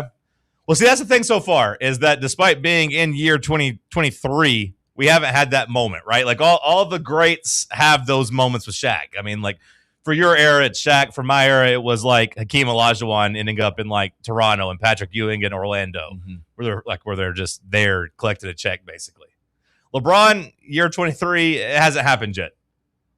You know, he was still pretty good last year. I still think he is safely a top 25 player in the league. And I still think in a playoff series, like if you're just talking about the playoffs, I think that'd probably go up to like maybe even a top 15, top 10 player still. Possibly. Well, he's still going to live in Los Angeles. Sure. I think Golden State makes a lot of sense. The Clippers. No, the Clippers, they've completely decided they are out of the business of trying to compete, I think, for the time being. Now they did completely flip their roster and they got a whole bunch of like, you know, first round picks for it, but like no, the Clippers seem like they are punting for the next couple of years and trying to reset. Ballmer and the NBA had an agreement about the whole aspiration thing where they were cheating to get Kawhi Leonard. If the NBA was like, hey, you got to get rid of Kawhi Leonard. Like you can't give him another extension. You got to let him go. So that's part of the reason they traded him. Is that the worst move of all time? The worst trade of all time? The trade for Kawhi Leonard? Kawhi to the Clippers. Well, Kawhi went there as a free agent, so the trade would actually be for Paul George. Yeah. It depends on how you look at it. They didn't do nothing. Well, they didn't do nothing. So, no, it definitely failed in that regard. But people always put the side-by-side thing up of, like, the Clippers get Paul George and the Thunder got, like, 10 good things. Yeah. And it looks bad. But, like, if you're the Clippers... SGA, wasn't he a part of... Yeah, he was. He was. Yeah. If you're the Clippers, if you look at it like, hey, we got Paul George and Kawhi Leonard, it's a little less bad. But at the same time, you didn't accomplish anything. You didn't make the conference finals. You got that monkey off your back. Paul George carried you there. But then you got beat by Phoenix. At the time, they were trying to win, and it looked good on paper. Yeah, no, I mean, at the time, after they made that trade, everyone said L.A. was a Clipper town now. Like, the Clippers were the best team in the city and all those things. It looked good on paper. And then they just, kept coming up short. And Kawhi kept not playing. I mean, I think I know your answer, but do you consider LeBron's time with the Lakers a success? I think you have to, because if he's not a success, who would you say has been a success over the last 8 years? Like what do you mean, in the whole NBA? Yeah, like what franchise do you view as a success in the NBA? Well, like let's go through the teams that you would find to be a success in the last 8 years. Well, see, I don't think that's the exercise though, because to me, the Lakers and LeBron would be judged on a higher standard. Why would you say that? Because it's LeBron James. You're talking about perhaps the greatest basketball player of all time. Do you know how bad and the greatest organization of all time? The greatest organization of all time, that's doing a lot. That's giving a lot of respect to the 80s and to Shaq. The Lakers sucked. The Lakers were terrible They when LeBron sucked James went at there. the end of Kobe, before LeBron got there. Well, that's the argument in your favor. Like, Here are the games they won before LeBron James got there. 27, 21, 17, and 26. Right. They were bad. They were terrible. They were bad. They were awful. But they were. Is that enough? They were near the bottom of the league. Is that enough that LeBron revived them? Yes. And made them yes. I mean, they won the championship. They were completely rudderless. They were dead in the water. If LeBron James didn't go there, I don't know if the Lakers would have rebounded by now or not, because they were such a mess organizationally. They're not a good organization. Well, what do you make of the fact that a lot of Lakers fans are happy to see him go? They love Kobe Bryant. You think that's what it comes down to? Yeah, I mean, and that's fine. Like, Kobe's their guy. A lot of Lakers fans were rejoicing yesterday, from what I heard. Well, I also think that you have a couple things. You have people that love Kobe Bryant that never embraced LeBron James, but also, like, when LeBron's there, your franchise gets held hostage a little bit. And, like, you saw the reports come out a couple weeks ago that Luka was getting frustrated with the Lakers and that he thought it was going to be his team, and, like, he didn't necessarily want LeBron back. He wanted it to be his team, and kind of them fulfill their promise they made about building the roster to fit around Luka. So if you're a Lakers fan, now at least you got Luka happy. So you have a star for the next 5 years. If you judge it from a GOAT standpoint, though, it's like, could you argue that it wasn't as successful as it should have been? You tell me. Would you rather have had LeBron's run with the Lakers or Michael Jordan's run with the Wizards? Well, that's not the discussion. How's it not?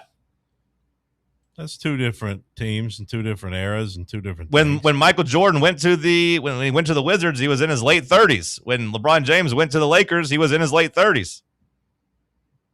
Yeah, but nobody ever thought Jordan had the longevity that LeBron's got. I mean, why's that?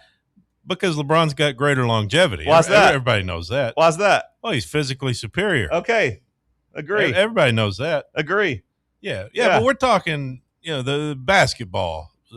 Sure. Specifically. Yeah. Specifically. Would you take LeBron on the Lakers or Michael Jordan on the Wizards? What was more of a success? Well, I'd take LeBron on the Lakers. Okay. So but I'm not talking about Jordan. You're talking about the GOAT. You're talking about the GOAT debate. Yeah, but we're not talking Jordan. We're just talking. We're talking about GOAT debate. Who else would you be talking about? I'm just asking you. Kobe Bryant's last years of the Lakers. Would you take? No, you don't want that. That Kobe. They couldn't get anybody to come play with Kobe. Why's that?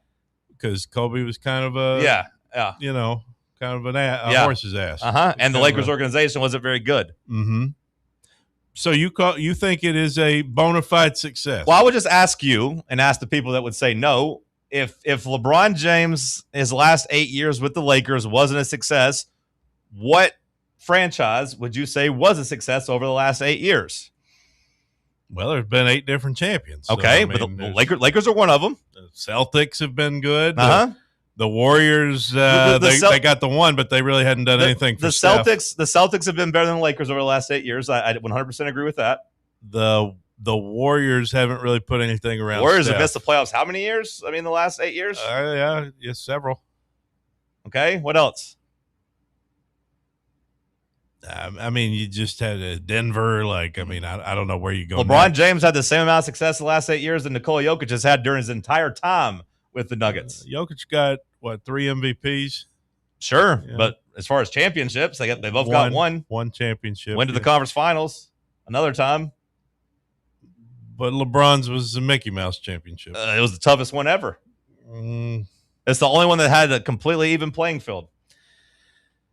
The argument in favor of the Mickey Mouse championship, though, is the Lakers were on track to win that anyway. They were the best team in the league. They were the best team. Yes, it was not a fluke. Right. But so again, if you're going to say LeBron's he was in the play-in 3 times. He missed the playoffs twice. I'm just saying, could it have been better? That's what I'm asking. No, you didn't ask if you could have been better. You asked if it was a success. Well, that's what I asked you a minute ago. It 100% could have been better. Sure, if Anthony Davis didn't get hurt. Well, that's what I'm at. A bona fide success, or could have been better. That's not the same thing. That's not what you asked. You asked if it was a success. Yes, it was a success. It's one in the same. Could it have been better? Yes. So, I won $1 million. I could have won 3. Mm-hmm. Was winning $1 million still a success? Yes. Was it up to standard for you for what LeBron should have been? It was It's not up to historical standard, but we're in completely new times. That's what I think people are going to fail to realize. He's an old man now. No, I don't even talk about that. LeBron's still great. I'm talking about just the era of the NBA, where you have 8 different champions in 8 years. It's a different era. But they brought Anthony Davis in for him. That's what he wanted. Sure. They brought his old friends in. Like, they did everything LeBron wanted. Well, they didn't get DeMar DeRozan the year they wanted DeMar DeRozan. They got him in Russell Westbrook instead, which kind of was the beginning of the end. That was the moment the Lakers went back to being the bad Lakers. But did he not? I mean, he wanted DeMar DeRozan, and they didn't get DeMar DeRozan for him.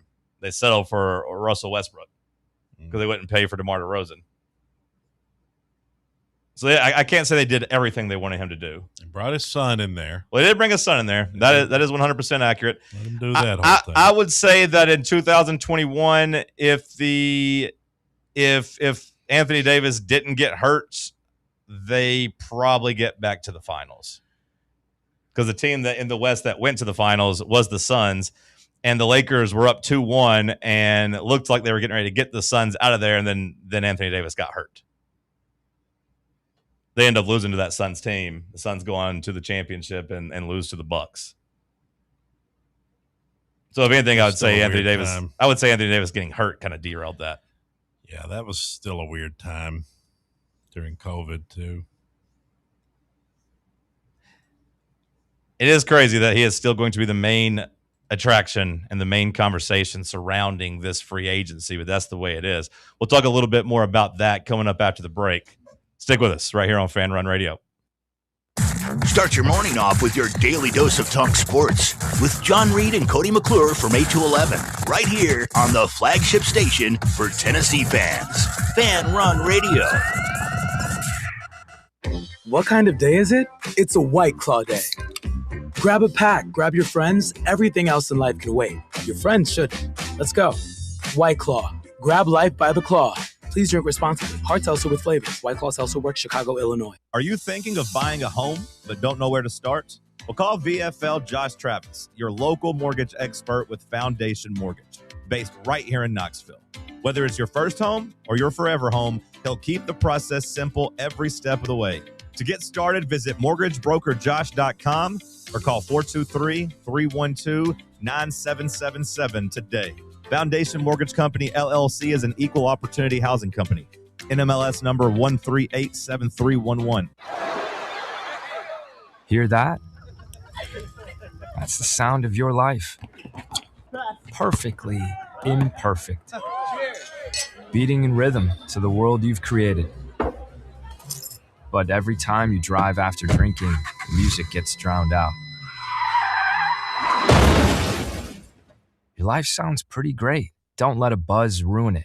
Buzz driving is drunk driving. Don't drive buzzed. A message from NHTSA and the Ad Council. Vol fans, reimagine your home at Broadway Carpets and Flooring for any remodeling or building needs. With a variety of carpets, rugs, hardwood, vinyl, and stone, Broadway has all the flooring and installation options you're looking for, including pet-resistant products like Pet Perfect Carpet from Shaw Floors. Visit their showroom in downtown Knoxville or the location in West Knoxville located on Kingston Pike near Pellissippi Parkway today.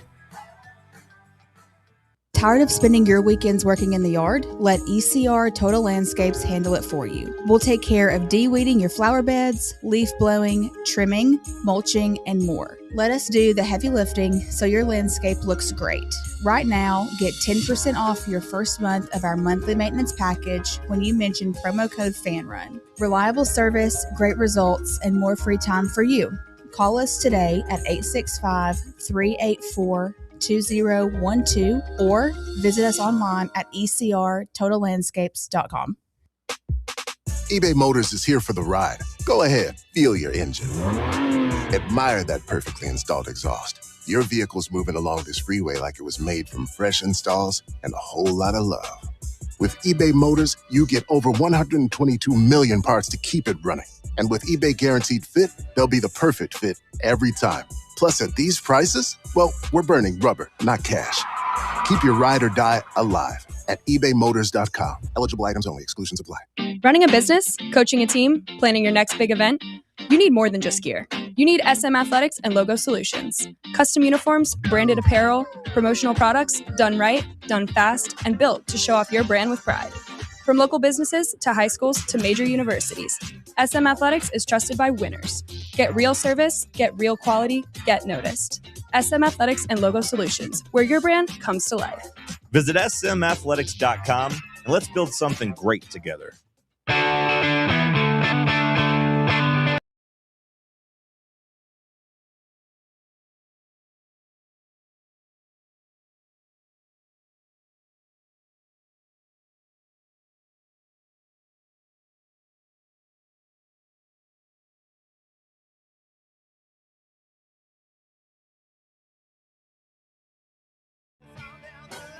The Miami Heat are one of the teams that are trying to court LeBron James.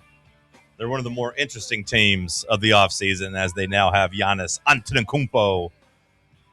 They just lost one of their main free agents as Norman Powell, who played like an all-star for the first, 4 months of the season last year before falling off a cliff.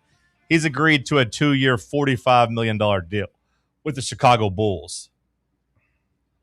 So he heads to Chicago. Miami loses him. Miami was able to get Tim Hardaway Jr. yesterday, coming in, I think, at the $6 million price range.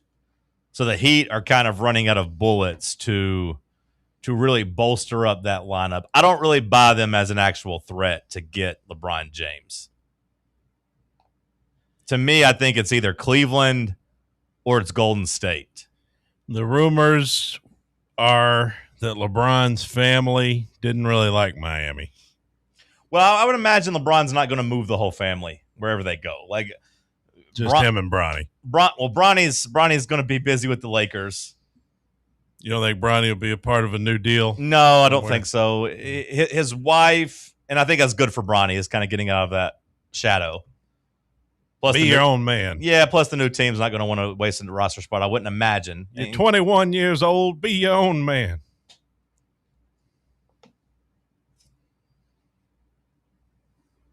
They got all the photo ops they needed. Yeah, they got their playoff alley-oop together. They went on like, an 8-0 run together. That was pretty cool. Was it LeBron that threw it to Bronny or Bronny that threw it to LeBron?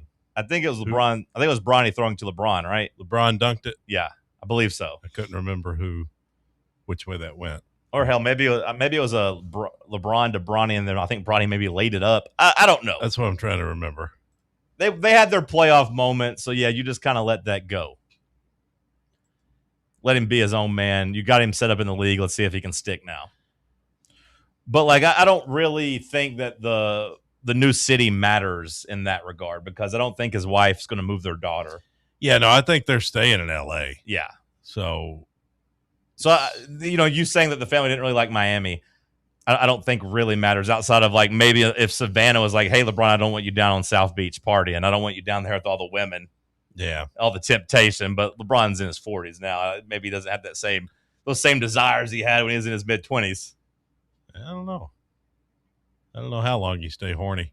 Depends on the individual, I think.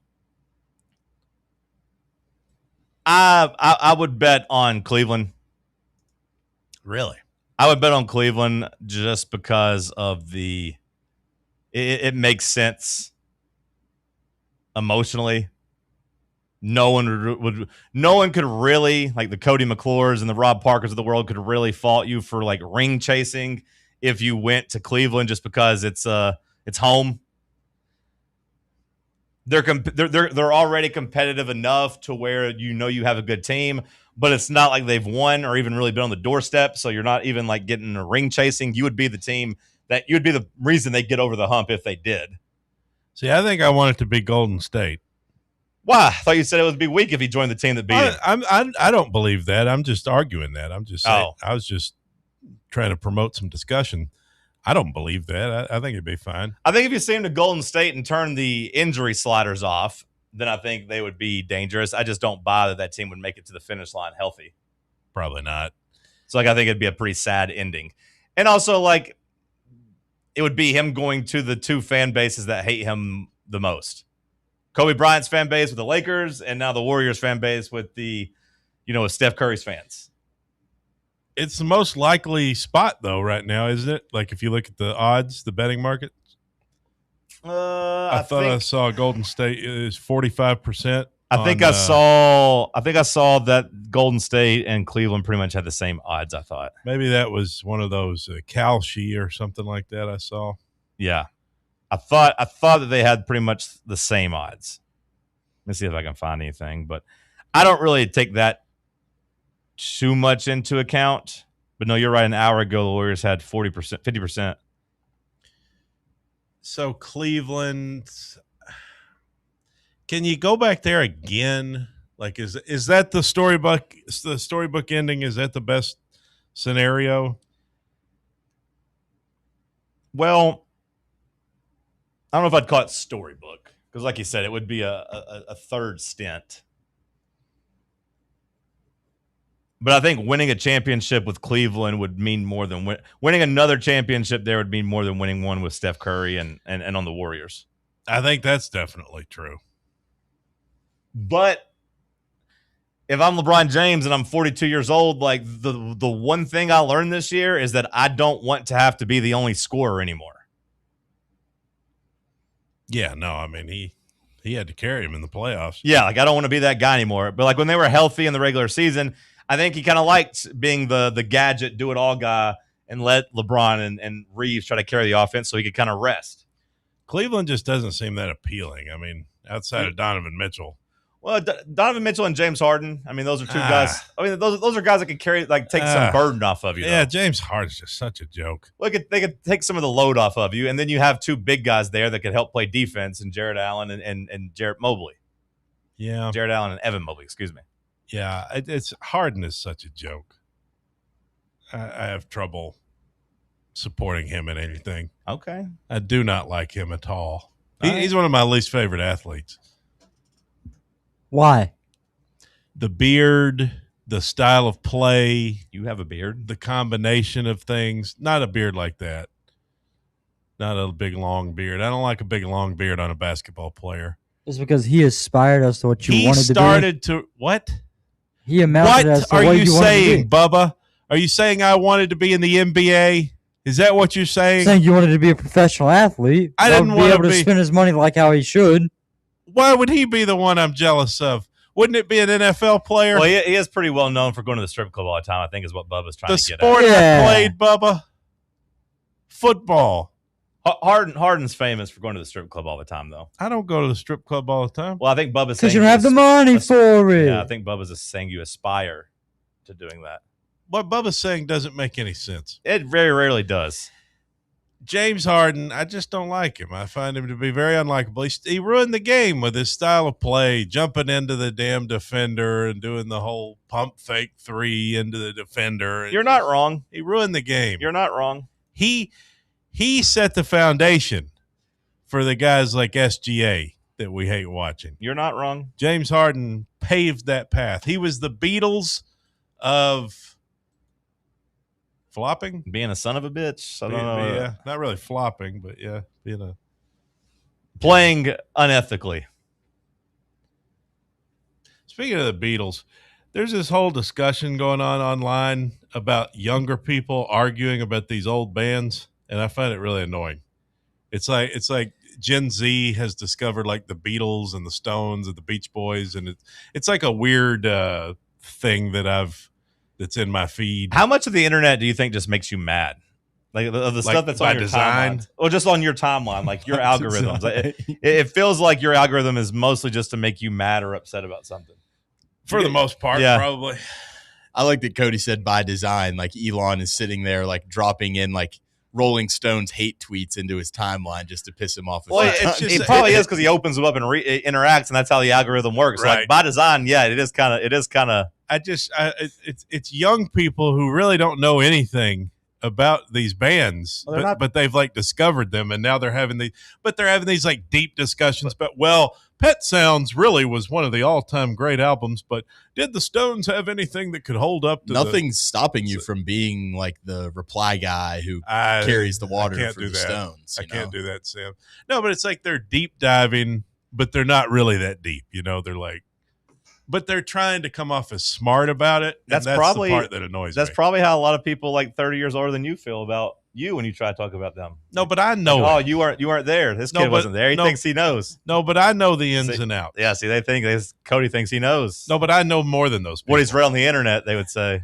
No, I've listened. This guy just went around the internet and thinks he knows everything. I was there. I was living it. No, that's what they're doing. They're internet people. That's what I'm saying. Like, I'm the opposite of that. I would be the old guy. You're not the opposite of that. You weren't there when they were around. I'm not the internet guy. I'm not the one out here saying, well, Pet Sounds, have you heard Smile? No, you'd be like, I saw that in a documentary. And they're like, well, brother, I lived it. I didn't have to watch a documentary about it. I lived it. I didn't watch the same thing. You're just in the middle. No, I know more than they do. Sure, but the people that were there know more than you. No, there's no old person who knows more about the Stones than me. See? I know the most. There you go. I know the most. You're just like the internet kids. No, I'm not, because I've listened. Yeah, you're the internet I've kid. heard all the albums. I've heard all the songs. Yeah. I have a book. Oh, this guy's got a book. You want to talk about a documentary? It's like the internet. They read the internet. Cody reads a book and thinks he knows more than the people that were actually there. You can name a song, and I can tell you about the whole song. That's the point. No, like I am an expert. Like, Hour 2 I am in legit. the books. Hour 3 coming at you. It's Talk Sports on Fan Run Radio. Check out our new and improved website at fanrunradio.com. Life insurance. Why are you putting it off? Can't afford it? Too much hassle? Think you don't need it? There's lots of excuses for putting off life insurance. But if you weren't there, who would pay the mortgage and other bills? With Ethos, you could be covered in 10 minutes and boom, family protected. Ethos, fast and easy online term life insurance. Up to $2 million in coverage with no medical exam. Some policies as low as $1 a day. Answer a few health questions and get your free quote at getethos.com. That's getethos.com. You're listening to FM 105.7 and AM 1340, WKGN Knoxville, and W289CU Knoxville, Fan Run Radio. A brand built in Tennessee and born from the love of the game. Inward Half revolutionizes golfing comfort. Crafted by a former pro and dedicated enthusiast just like you, our luxury performance wear guarantees you stay cool and comfortable through every swing and every day. We're not just a brand. We've set out to create a lifestyle for those who understand that impeccable style and premium performance are a hole-in-one. Enjoy the walk-in with Inward Half. Are you ready to show off that confident, radiant smile you've always dreamed of? Well, here at Knoxville Smiles, we're ready to turn your dream into a reality. At Knoxville Smiles, we're more than just a dental practice. We're your partners in achieving optimum oral health. From routine cleanings and checkups to advanced cosmetics and restorative procedures, we offer a wide range of services in an environment that makes every visit a positive and comfortable experience. At Knoxville Smiles, it's about more than just treatments. We're focused on creating a welcoming environment where you feel like family. Our state-of-the-art facilities are designed with your comfort in mind, and our friendly staff is always ready to address your questions and concerns. Don't wait any longer to achieve a beautiful smile you deserve. Schedule your appointment at Knoxville Smiles today and take that first step towards a healthier, happier you. Call us at 865-539-1776 to book your appointment today, or just visit our website at knoxvillesmiles.com. Are you thinking of buying a home but don't know where to start? Well, call VFL Josh Travis, your local mortgage expert with Foundation Mortgage, based right here in Knoxville. Whether it's your first home or your forever home, he'll keep the process simple every step of the way. To get started, visit mortgagebrokerjosh.com or call 423-312-9777 today. Foundation Mortgage Company, LLC is an equal opportunity housing company. NMLS number 1387311. Fan Run Radio, where Big Orange Country comes to talk sports. Start your morning off with your daily dose of Talk Sports with John Reed and Cody McClure from 8 to 11. Then it's Tony Basilio from 11 to 1. The Playbook with William Pattison from 1 to 3. And The Drive from 3 to 6. It's 10 hours of hard-hitting local sports radio every day, right here on the flagship station for Tennessee fans. This is Fan Run Radio, Knoxville. Round 3. The world's greatest radio show. The world's greatest radio show in Tennessee. Power Rankings, Tuesday Trivia. John Reed and Cody going wild, no Olivia. Wood grain on my leather seats. I got the whole team eating like I'm Johnny Eats. Morning booming from 7 to 10, ayy. Talk sports while I'm chewing a Zen, ayy. Talk sports while I'm riding to work. All the ops take a ride in a hearse. East Knoxville. Morning booming from 7 to 10, ayy. Morning booming from 7 to 10, ayy. Morning booming from 7 to 10. All the ops take a ride in a hearse. East Knoxville. Hour number 3 kicking off here in the White Claw Hard Seltzer Studios. It is Wednesday, which means it is trivia night. Tonight at Barley's, 8 o'clock. Get there, get posted up.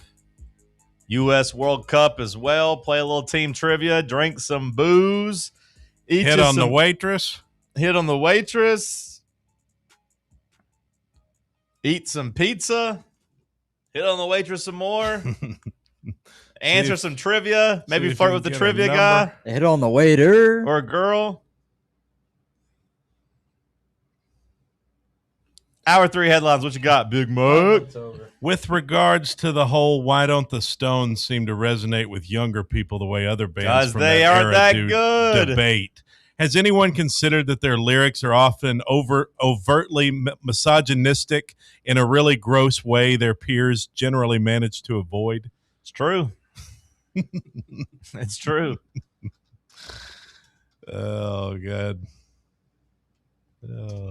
Oh, man. Danny Glover's got Alzheimer's. No, he doesn't.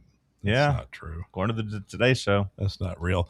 Well, we talked about this a little bit early, and is the Today Show just there to break all the sad disease news? That's what I see it. Well, no, the Chris Johnson was on Good Morning America. Those are 2 different shows. Same thing, though. No, 2 different shows. Well, I know they're 2 different shows, but they're one and the same.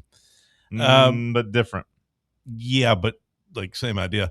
It's like saying Japan and China are the same country. They're not. No, but they're different. They hate each other. The mother of the NFL star Calais Campbell was found dead inside their Atlanta home. His brother has been charged with murder. Natiel Campbell, 71, pronounced dead inside her townhouse in the upscale neighborhood of Buckhead when police found her unresponsive during a welfare check. So apparently the brother had some mental health problems, obviously, and had gone to stay with his mom. And then he killed her, allegedly.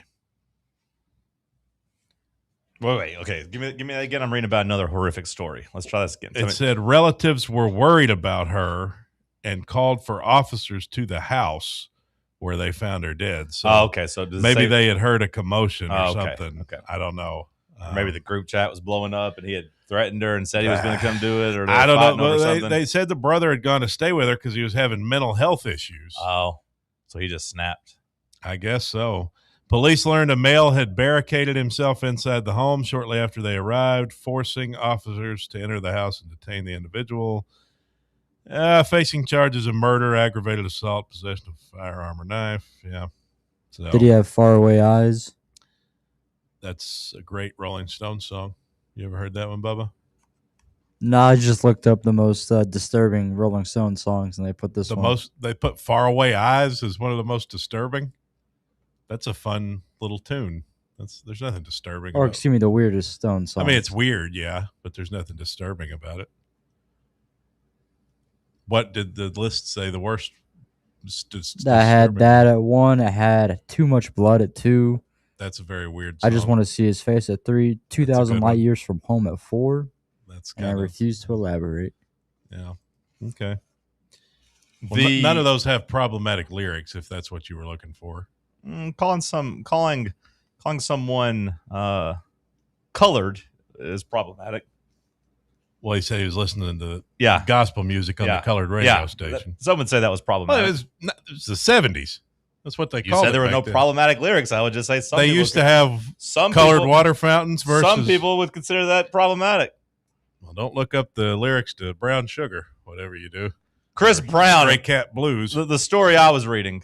the story I was reading, Chris Brown has been found liable by a jury for $13 million in damages after his housekeeper was mauled and permanently disfigured by one of his dogs.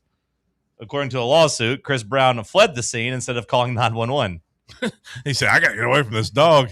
This dog's mauling my housekeeper. I got to get back. Yeah, well, that's messed up. Has Chris Brown ever done a heroic duty? It's crazy to me. I was looking up tickets just kind of out of curiosity because he's playing in Nashville in a couple weeks, him and Usher.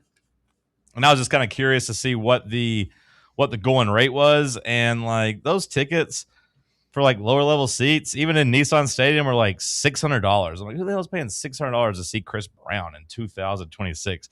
Like, I understand Usher still got some pull after the Super Bowl, but like $600-$700 for that seems crazy. And also, he's a scumbag. Yeah, he seems to be a terrible person. But you get to see them together, right? I mean, that's the whole. Yeah, but I don't know how much they're going to like actually perform together. Like, I imagine one does a set and the other does a set. Right. A parasite that causes explosive diarrhea has reportedly spread to 20 U.S. states. It is called Cyclospora cayetanensis. 145 cases reported so far, with the highest tolls in New York. 20 hospitalizations. Imagine having explosive, watery diarrhea so bad you got to go to the hospital. It's called my wife's cooking, am I right? She would not I like see that you at saw all. the Rodney Dangerfield Yeah, tweet. it was a Rodney Dangerfield tweet, Bubba. Be careful. I'm not married, brother. I don't have a wife. You're not yet. You don't. Correct. I don't make saying a joke about my wife would obviously not be about me, Bubba. I don't have a wife. I don't like the Beach Boys' juvenile songs about cars and girls. I like when they matured and wrote songs about barn animals and their favorite vegetables. Gen Z's got Cody rolled up. They just don't know what they're talking about. So this diarrhea parasite, experts are trying to figure out what's causing this. It does look like we have a couple of cases here in Tennessee, but it's a mystery. They're trying to figure it out. The CDC is looking into why it has grown, why it has multiplied across now up to 145 people. Also, how do they know that 145 people have it? Because I imagine more people than that have explosive diarrhea. Officials believe the cause is food. They're just not sure the exact source.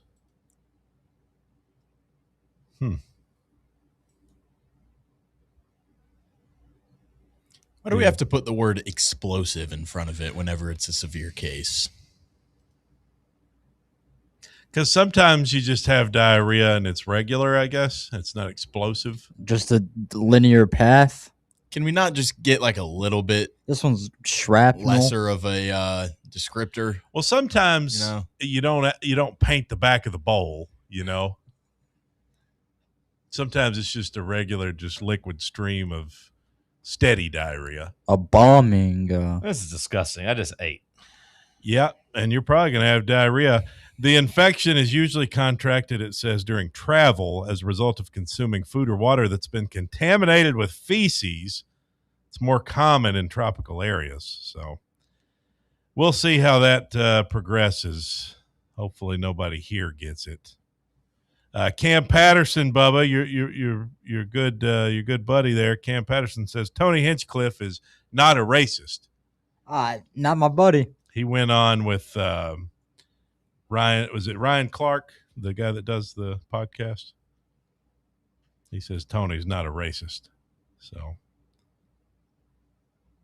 that's good. And New Jersey middle school yearbook has been recalled after a Hitler photo was published among the student baby pics. Yeah, it's pretty tough. He was what? Can I say kind of a cute baby? He wasn't cute. Kind of cute. That's wasn't not he? cute at all. That baby looks terrifying. That baby looks evil. That baby looks haunting. So Hey, yeah, it's a you cute know how baby. did your yearbook? Did you guys have yearbooks? I assume Yeah. still. You have to bring in baby pictures. We did that. We brought in baby pictures. It might not have been for the yearbook. It was for something. Maybe like senior night grad, like slideshow or something. Baby Hitler. If you had pictures that you wanted included, and somebody brought a picture of baby Hitler in there as themselves, and it got published, and then I don't know who found out. I assume whoever did it was bragging and laughing about it. And word got back around, and now they just said, okay, no yearbook for anybody then. We just let a black and white photo slip up? Well, see, that's kind of thing is like, whose baby picture's in black and white? Right. In He just looks like a guy who wants the best for his people. In 2008. Like, who's still using black and white pictures in 2008? Mm-hmm. Yeah. I don't feel like we did baby pictures. Maybe like We had to sponsor ours, or we'd have to pay for like a page space. Oh, really? To include a picture as well, yeah. Damn.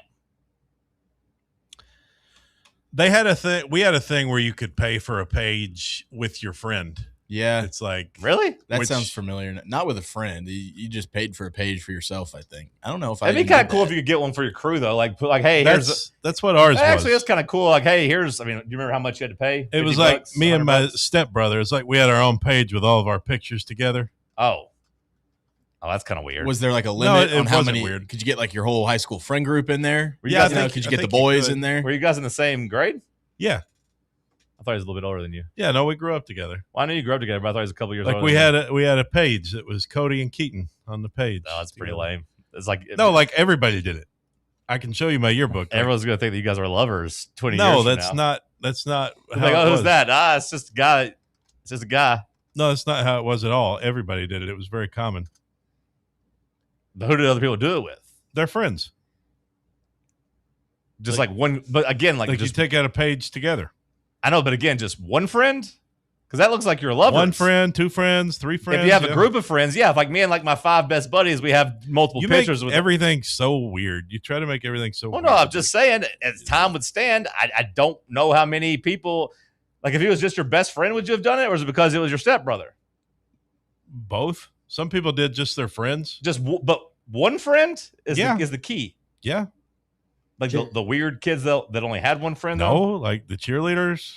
They did. You're telling me the pictures? cheerleaders that had a group of friends did a picture with did a whole Yeah, page like with just one Roxanne person. and Carly did one Just together. in one picture. I want you to bring. They grew up together. I want you to bring this yearbook in here. I don't have it with me. That seems like that would cause a lot of drama with women. Yeah, that's why I don't believe that they did it with only one person. Me as your best friend for I mean, I could show you what I'm talking about. It was a completely normal thing. It was very common in my school. You just got to make everything weird. I just try to think this is weird. You just try to make everything so. I think weird. 20 years from now, you look at that thing, you're like, oh, there's just people be like, oh, that's Cody and just some dude. Well, some of us had friends. Apparently, only one. No, it's just best friends. I mean, there's Apparently, only one. There's a lot of friends. If I was going to do it, I would have had A like lot of 4 or 5 people in there with me. Multiple people, multiple friends. Sure. Not one that could be confused for my boyfriend. That's all I'm saying. Are there pictures of you as a varsity athlete in there? Oh yeah, a lot of them. Did he play? Yeah. Did you guys have pictures on the field together? Yeah. This is my brother. What did he play? I mean, he's a step brother. Yeah, but like our parents have been together for 25 years. I mean, it's my brother. What position did he play? He was defensive back. Parents were together 25 years? Safety. Well, they've been together since 2002, whatever that comes out. Oh, to. your mom's husband now? You guys are still stepbrothers? Yeah. Oh, I thought you had said they'd broken up and then he wasn't your stepbrother anymore. That's on the other side. That's on my dad's side. You got different stepbrothers? I've had a lot of step siblings on that side. That's what I was thinking. that have come and gone. Yeah. Okay, that's a little bit different. Yeah, no, I'm talking about my mom's been steady with Darren for. I didn't know Darren. A quarter century. I don't think I knew Darren had kids. Yeah. My two. Your other stepbrother though, you had an older stepbrother on your dad's side, we right? faded away. Yeah, that's who I'm thinking of. Yeah, he was 2 years older than me. Well, that's what I was thinking of. We used to be. He was the one who went to school with London Roberts. The stripper whore of Hunter. Every Biden. time you talk about your stepbrother, I assume that's who you're talking about. There is him. Joe Biden's illegitimate granddaughter. I always think you're talking about him when you mention stepbrother. No, he was I could see where you'd get confused there, but no, that's the other side. Okay. Like I said, I've had a lot of step siblings on that side. I didn't know you had one on your mom's side. Yeah, I've known you for 10 damn years, and I didn't know that. That's you've never met my family. Yeah, I have it. I keep my lives separate. I met your dad. Yeah. Your dad came by a tailgate one year. Yeah, I try to keep everything separated. Yeah. I live many different lives. I have many different hats. Yeah. I try to keep that is the easiest way to keep your lives in line. I have different people in different states. Yeah. And, I got a whole family in Texas you don't even know about. Can't have them crossing over. I impregnated one of those tortas. I'd be like, oh, hey, mama, how was Cody last week? What? He never came to Arkansas last week. What are you talking about? They live in down in McAllen, Brownsville. Hey, mama, did you guys have fun in California? I've actually got 3 kids. Just never told you He about never took me to California. my Latina family. Yeah, we went to California. Anything else? Not really. There's no other sports news to report except what I missed that I'm sure Bubba will have. There was one at the end of hour 1 that I wanted to make a note of to make sure we included in hour 2, but I've lost it. Mm-hmm. Yeah, there ain't much happening. I mean, let's see what ESPN. Norman Powell, I don't know who that is. I already talked about that. Yeah. Travis Scott threw some water bottles at a cameraman. No. RFK Jr. does a third of a pull-up and walks away because he felt his skin falling off the bones. Mexicans celebrating. We're kind of waiting on a Tennessee baseball update as Ross Kivett tweeted out the sunglasses and the eyeball emoji. Mike Wilson said, it's not about Chris Ramirez. You'll be happy when they announce it. So we'll wait and see who it is. There was something I thought we should. Stones are just WNBA Alyssa Thomas. Too bluesy for Gen Z.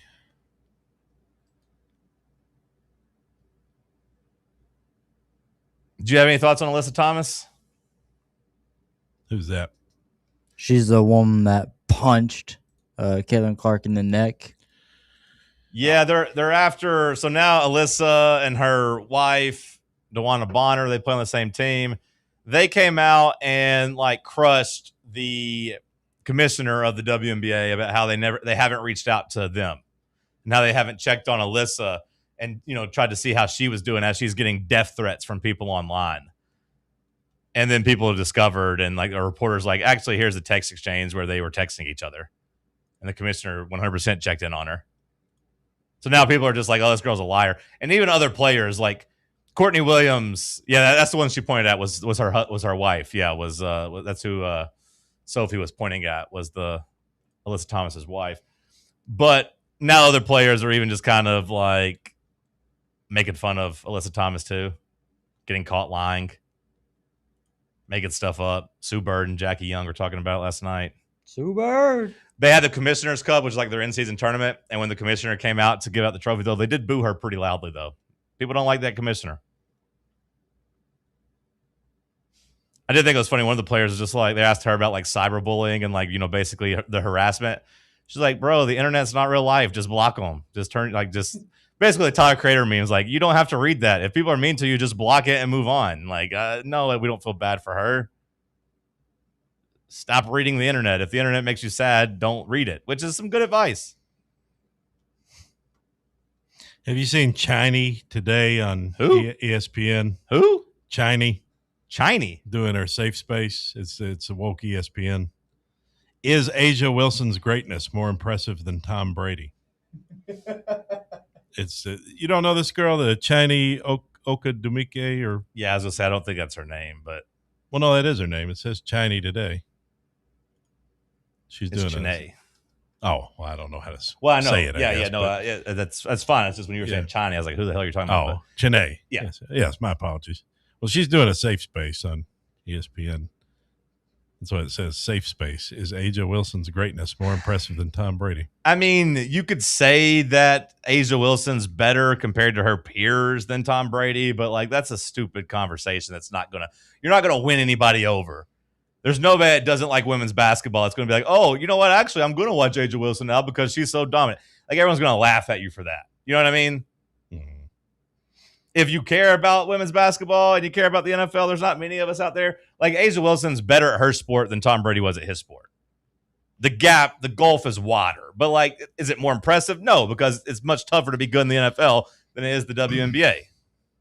I wasn't trying to start a dialogue. It was just a tweet I saw. Yeah. But no, I saw that this morning. I was like, oh, they're setting themselves up for failure there. Yeah, it's just a woke ESPN. You know, especially when they have a show called Safe Space. Like that's she should have just picked a worse quarterback. Well, I think that would have become like people would have actually been like, wait, this is a real debate if they just picked anybody but Tom Brady. Well, let's see. I think that's the point though. She was going GOAT versus GOAT. Like, I mean, like it is true that we are watching. I mean, or you guys aren't watching, but like A'ja Wilson's better than anybody else that's ever played women's basketball. Like she is the greatest player of all time. Like her accolades are going to be like unmatched when she retires. I mean, but like again, nobody's watching, and no, it's not more impressive than Tom Brady winning 7 Super Bowls. But like, who else could they have picked? Like more impressive than like Peyton Manning, or more impressive than like Patrick Mahomes? Like, yeah, they could have maybe done Patrick Mahomes, sure. Since her current, how many championships she got? She's already got at least 3, maybe 4. Yeah, she's gonna need to win about 15 of them to. Yeah, I mean, she might. I mean, she might. She is awesome. I mean, like she is really good. Like I said, she probably is the best. She ain't never come back from down 28-3 in Super Bowl. No, they've won 3 championships. She's already won 4 MVPs. She's probably going to win a 5th one this year. So, like, again, she's going to have the accolades and stuff, but it's going to be the WNBA versus the NFL, and you're not ever going to win an argument about the WNBA versus the NFL. So that's just dumb. That's just stupid. It was just so cool watching Tom play toward the end of his career. The way he really wasn't. Well, it was no, the way gross. The way that he dinking and dunking. Yeah, but he throw 2-yard passes and hope but everybody the way else does that the he job would just for me. dissect them. You know, he'd drive you down the field, and you knew if there was 2 minutes left, Brady was going to get it done. I'm not talking like the last season, Tom Brady. You knew his defense was going to get it done. You knew the defense was going to do enough. The 28-3 was cool. I'll give him credit for that. Even though he threw the pick 6 that put him in the hole. But the 28-3, he was Tom Brady was Julian Edelman had to make that really crazy catch that should have been an interception. Talking Brady was so clutch. Watching him, but you watched a guy who was a master at his craft by the end of his career. Sure. Like, again, I'm not talking about the very end. No, mentally he unlocked the game. Like he was smarter than everybody. Yeah, now that's what I'm talking about. Now some people would say it's because they were cheating and they knew everybody's plays for a good portion of his career, like spy games. Yeah, nobody said that about Tampa though. There was none of that going on in Tampa that was, at least that we know of. Yeah, but you always tell me the COVID championship doesn't really matter. So like, I don't tell you that. You say, yeah, you do. You say the LeBron James's bubble championship. They didn't play that. I Super didn't Bowl say in it a didn't bubble. matter. Huh? I don't remember that Super Bowl being played in a bubble. I think it was played with like no fans. I remember Brady going on the road and running through all the big dogs on the road. And you would and see that maybe one, there weren't any fans. Now, But see, at a hotel. Now see that one to me is worth more of an asterisk because they went on the road. At least Brady wasn't riding roller coasters and eating funnel cakes in between games. They went on the road. Yeah. They went on the road as a wild card team and didn't have to play in front of opposing fans. Sure. Whereas the Lakers were the number 1 team in the league. And they went in front of virtual fans. Yet somehow LeBron's doesn't count, but Brady, who was on the 6th best team in the NFC, winning a championship, that one does I don't know. count. It's just something about riding the tilt-a-whirl in between the halves just kind of feels like it's not as important. But it's just me. It's just me. Again, the 6th best team taking a picture with Donald Duck, in the NFC here at the NBA Finals. That you championship get subbed into the game, you take your sweatpants off and your Mickey Mouse ear. That championship's 100% justified. That one's real. The one that the road team didn't have to play on the road. That one was, but the 1 seed winning in the bubble with the best player playing exhibition basketball. Yeah, that one doesn't count. It's just interesting how that works. I never said it didn't count. Yeah, you I said just that call many it. times. No, I've never said that. I just call it a Mickey Mouse title. The insinuation. That's what it was. The insinuation is that it doesn't count. Well, you can say what you want about insinuations, but I just call it a Mickey Mouse title because that's a fun thing to say. I'm not anti-LeBron. I like LeBron. I don't know why you got to try to discredit Brady.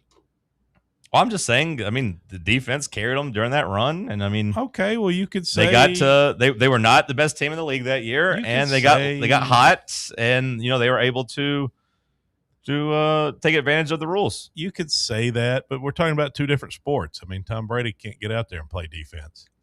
That ain't how it works, It's a team game, the ultimate team game. Yeah. Ray Allen doesn't hit that shot against the team the Heat beat, and who was it? The Spurs.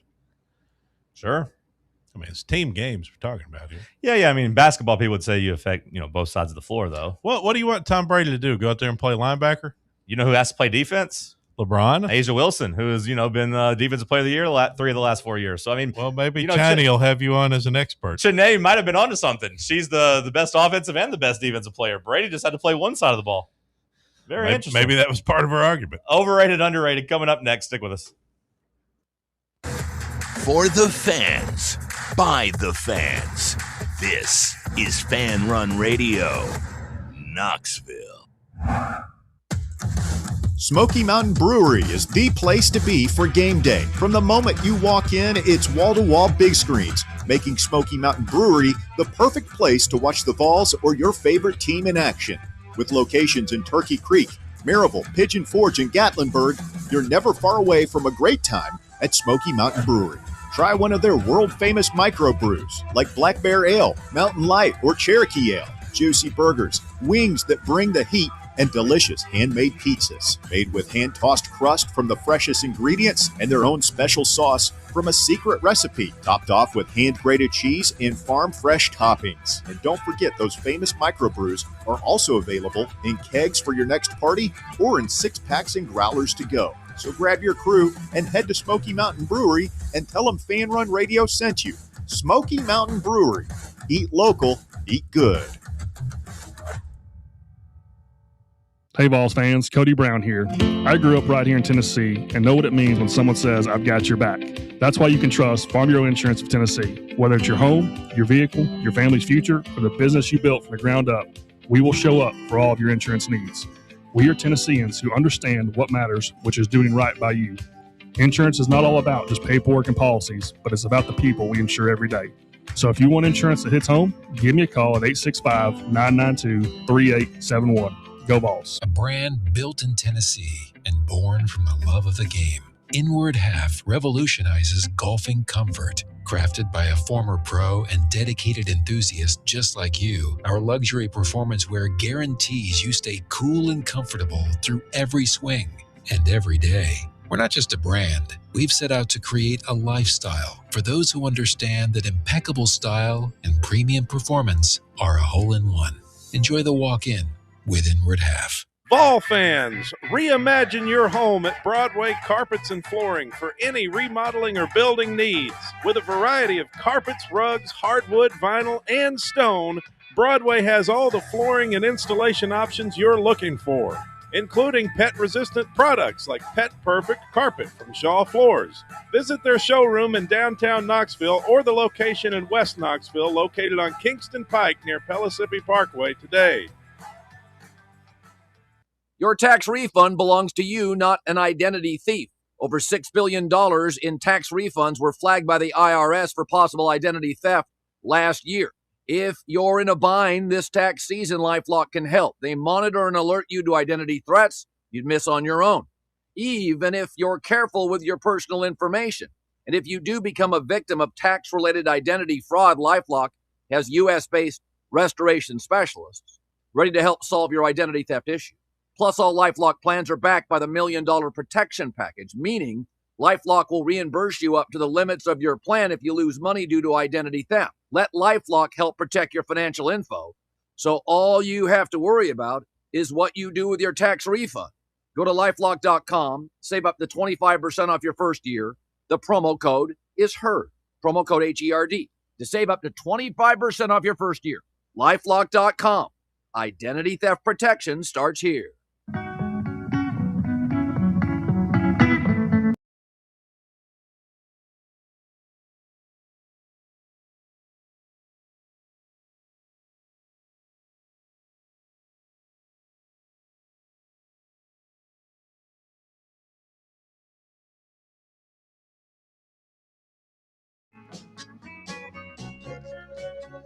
Well, Bubba, you got some overrated, underrated for us?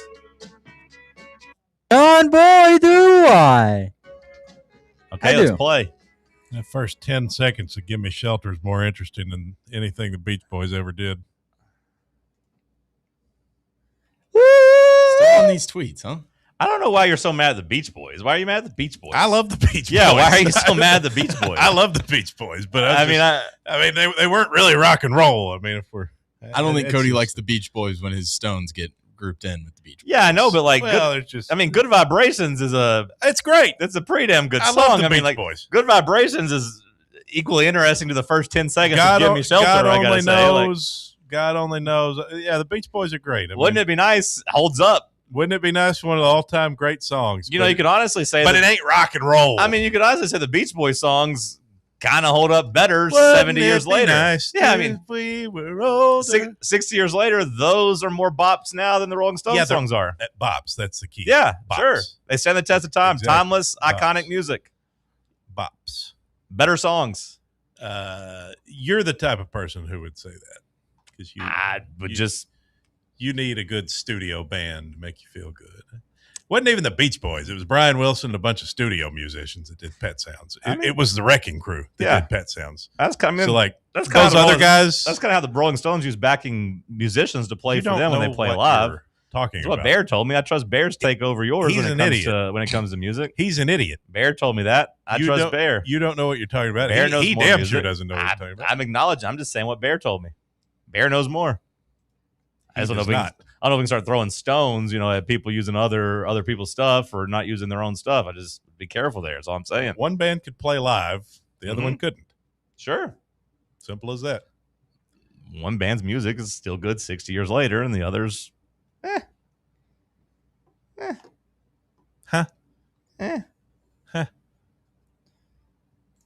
Overrated. Very overrated. It's overrated. Overrated, my friend. Overrated. I'm going to tell you why. I think that's a solid rated right there. It's perfect rated. He underrated, man. He got some swag. He has some real swag. Lobsters are underrated. They don't die. Putting the keys in the ignition, turning it right, starting the thing up. We are ready. We are live. I see Bubba found the cocaine. I like that Bubba pulled out an actual key to do that. I want Bubba to just be all coked out. I want to see Bubba just do these Can't trust that segments. stuff nowadays. You got the old mixins and fentanyls and stuff. That's right. Sam and I were discussing something, and maybe it just signifies that I had a pretty sad childhood. But for those of you who get haircuts, you included, John, the post-haircut lollipop. Post-haircut lollipop? What the hell is that? What? Huh? What? The dum-dum sitting on the table as you check out? I got those at the bank. Yeah. Did you ever get suckers at the bank?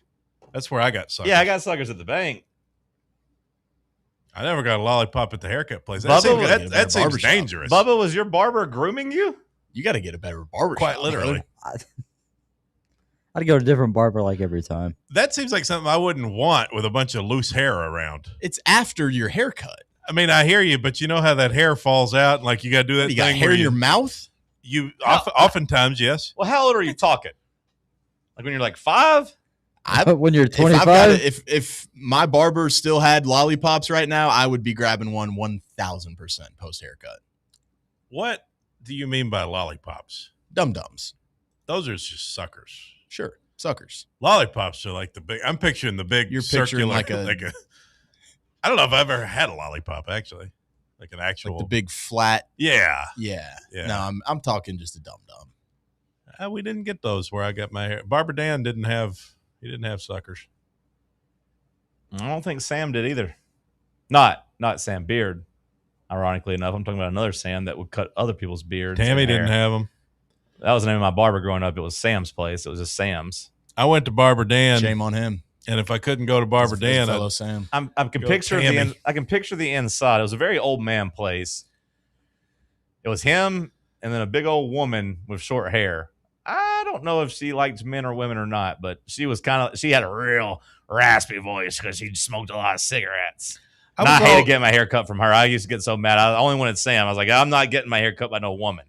I was always uncomfortable when the barber's penis would touch my arm. You were getting groomed too. No, when they lean over and they're you know how your elbow is like, you get your elbow on the side of the chair and it's like even with the crotch of the person cutting your hair. No, my barber didn't do that to me. You're digging yourself out of this one, Cody. my barber didn't do that to me. Well, maybe it's because I'm so fat, like I take up the whole chair, so my arms are like hanging on the sides of the chair. But when they got to lean over and trim your ears, and their crotch is even with your arm. I did used to love in high school when the woman would be, level with me and kind of rubbing into me a little bit. Well, that's what I'm saying. Still love it. No, not the man. The man never put his penis on my arm. That's why I like getting my hair cut by a woman. Yeah, ideally. I don't know. At least with a woman, you don't feel a penis on your elbow. I had a little bit of a meltdown at Sam's. My memory of Sam's was just really having a meltdown. They tried to play me one Where'd time. all my hair go? Well, they tried to play me. It was the opposite of that. I didn't need a haircut, but I loved getting haircuts. So then they tried to put me in the chair and act like they were giving me a haircut as if I was some kind of moron and just had the guard on. This Malouk won't know. Yeah, they had like the guard super big, so there's like, oh, he'll just feel the clippers go by. And I was like, there's no hair coming off, and I had a complete conniption in there about how they were liars. Both of them, I was like 5. Both of them are liars, and they think they could trick me. I don't think I would have ever trusted a barbershop again. I didn't go back to Sam's for a while after that, and then he died. And you rejoiced. No, I didn't Good rejoice. riddance. No, I didn't rejoice. Sam was my guy, but I do. It's sad that that's my memory of him. It was kind of trying to bamboozle you. Was trying to bamboozle me. And then I cannot remember his Carol maybe. Oh, and her just being a woman that sounded like this. I was having this dumb just sucker debate with some of my buddies last night, and one of my friends said that his barber growing up just gave him pretzel sticks after a haircut. Man, I really don't think my barber gave us anything. Mine didn't. We never got treats. We had to give them stuff. We could buy. I know he had like a shop, like because I could get a Coke in there and like some crackers. So my dad always, buys like $1 back then, and get a Coke and a cracker. Like I always got those, but I don't think I remember any free treats. Now Cody's right. The bank, yeah, I used to get suckers from the banks all the time. Mm-hmm. Like that was great, but I'm not picturing it at the barbershop. So, Bub, I got to go overrated as I've never experienced it, and I was just fine. How cool was it going through the bank, the drive-through bank, when that thing would suck up through the tube? Yeah. You put the money in, it sucked it up to the sky. When I go to the bank, I try to avoid that now, though. I don't go to the bank very often, but when I do, I debate about the drive-through or inside, and I almost always just go inside instead. You don't trust the tube anymore? I just don't like the interaction, and then I have to put my ID in there, then they have to send it back, then they have to ask what I want. And I'd always take the pen. Just the whole thing. I have to worry about screwing the top. I got to pick it up and look. Is it top or bottom? I just go in now. Well, it was cool in the 90s. Oh, yeah, no, it was. Felt very innovative. Cool. Well, isn't there a thing? Have you been? Isn't there a thing where like some Taco Bells have moved into old banks and like serve food that way? Am I making that up? I hope not. I don't know if I want my quesarito getting sucked down through a tube. Well, what if it's in a bag though? Like if it's like wrapped up tight and they stick it in a bag. Like let's just say it's a burrito, for example. Like, do they send like drinks through that? Like, what if a drink explodes in that thing? We got Baja Blast. We got to clean up here on tube number 4. No, I don't think you are. I do feel like I've seen this. Taco Bell. Like, wasn't there some tube? Let's see if anything works here. Weren't there some renderings of like multi-leveled Taco Bells where then like you'd go down into the level and then you'd go through the bank drive-through? Now, it appears that this one is only there is one that's famous. It's in Brooklyn Park, Minnesota. They call it Taco Bell Defy, I guess. And it's in an old bank. And I guess it was like a test place because like they were trying to basically have people in and out within 2 minutes, and they thought that was faster. I don't know if it's worked or not, but it was a real thing. And it was in an old bank. It's a great marketing for a new place. Yeah. Deliver your food down a slide or something. But like Sam said, you can't really do a drink. Drink ain't going to work. Unless it's like a 20-ounce Coke. I want to know how these companies also just choose that location. Yeah, I don't know. Why did Taco Bell what'd you say, Brooklyn Park, Minnesota? Yeah, I didn't know there was a Brooklyn Park, Minnesota. Well, I mean, like, some of these places, I mean, I guess if you just were buying a piece of property that used to be a bank and you're trying to do fast food there, you're like, oh, let's try this. Because, I mean, like, that happens in Turkey Creek. I feel like a couple of those old banks have gotten. But did like isn't Cookout? Didn't Cookout used to be a bank? I'm pretty sure it does kind of look like it. In Turkey Creek, I'm 80% sure that used to be a bank. Are just the most important people of Taco Bell's like executive level just getting around a table and being like, we're going to Brooklyn Park, Minnesota, whether you like it or not? I'd say it probably just fell in their lap and they're like, I might as well try it. It made headlines. I mean, it was good marketing. I remembered the story from 4 years ago. So, I mean, it made an impact on me. And if it's just one location, who really cares? That's all goy slop. It's true. That is true. Taco Bell. It's disgusting. Disagree. I mean, it is. Nope. I mean, I still eat it. I'm not saying I'm above it, Bubba, but it's slop. It's dog food. No. All that fast food's just dog food. It's just killing us by the day. Nobody should be eating that. Disagree. We do, but we shouldn't. They've got Cantina chicken. That's bat. It's not chicken. That's bat. It's bat meat. Chicken of the cave. Anything else, Bubba? Yeah. Being a regular somewhere. Where everybody knows your name. You know, this is a tough one. I do think sometimes it's overrated. If it's not a place that you feel cool being a regular at. Like I've recently made the switch to a different sandwich chain, and I've kind of become a regular there. I eat there once a week at Lenny's. Oh, here's John again. I feel like you've been a regular there for a while. Well, no, I was a regular at Jersey Mike's for a long time, and but that was overrated too because I'd go in, they would like make small talk with me. Like, having a bartender at a bar that knows you, that knows what you like, that's kind of cool. But like going to the sandwich shop and then being like, oh, here's John. Same thing today? Oh, wait, it's not Monday. Just turkey and bread? Yeah, just stuff like that. I mean, and now this new place, like they know me, but they don't give me like a warm welcome or anything. Or there's one old lady in there. It's like, oh, I know what he's getting. He's simple. He's easy. Just the bacon and mayonnaise. I'm like, yep, that's right. So I got to make small talk with her every time. So that's overrated, Bubba. You're getting bacon and mayonnaise? Well, I get a club, turkey, ham, cheese, bacon, and mayonnaise. That's what I like on my sandwich. That does sound good. But being a regular there has no perks. It's not like they're hooking me up with nothing. I didn't take you for a bacon and mayonnaise guy. Yeah, I love this club sandwich. I love the club sandwich. Where's this at? It's at Lenny's. Lenny's? And I started going there because Jersey Mike's became too expensive. I still love Jersey Mike's, but like once it became like $16 for a combo, I was like, this is not sustainable. And I kind of hate that they're getting rid of the daily special. So I can't do it anymore. Well, that's what happens when the big corporate takes over. Well, it also went bought out by, but it also went to number one in terms of best fast food places. I don't know if you saw that story. It passed Chick-fil-A. Jersey Mike's is now considered the best fast food place in the country. Really? Yeah. Which is crazy to me. Best as in what? Like in terms of freshness? Customer satisfaction. Like you know how they have the customer ratings or whatever. Like Chick-fil-A had it for like 8 years. I'll say I've never been disappointed at Jersey Mike's. Well, I know. I mean, it's true. Like I do love it, but the price is just too much for me now. Like it's hard for me to say it's fast food and it's $16 to eat there. But either way, I digress. Yeah. So like it did make it more expensive, but at the same time, it didn't dip in quality. They're still number one. But Lenny's, they do this $10 combo special where you can get a combo, chips, drink, and a sandwich for $10. And that's hard to beat, even if I don't really enjoy it. Well, it's probably horse meat, but that's fine. I mean, to me, the meat's good. The meat's good. It's the bread that's not great. The bread's not great. The bread really like takes away from it. Well, but I still go in there because it's $10. Taco Bell uses the roadkill meat that they use.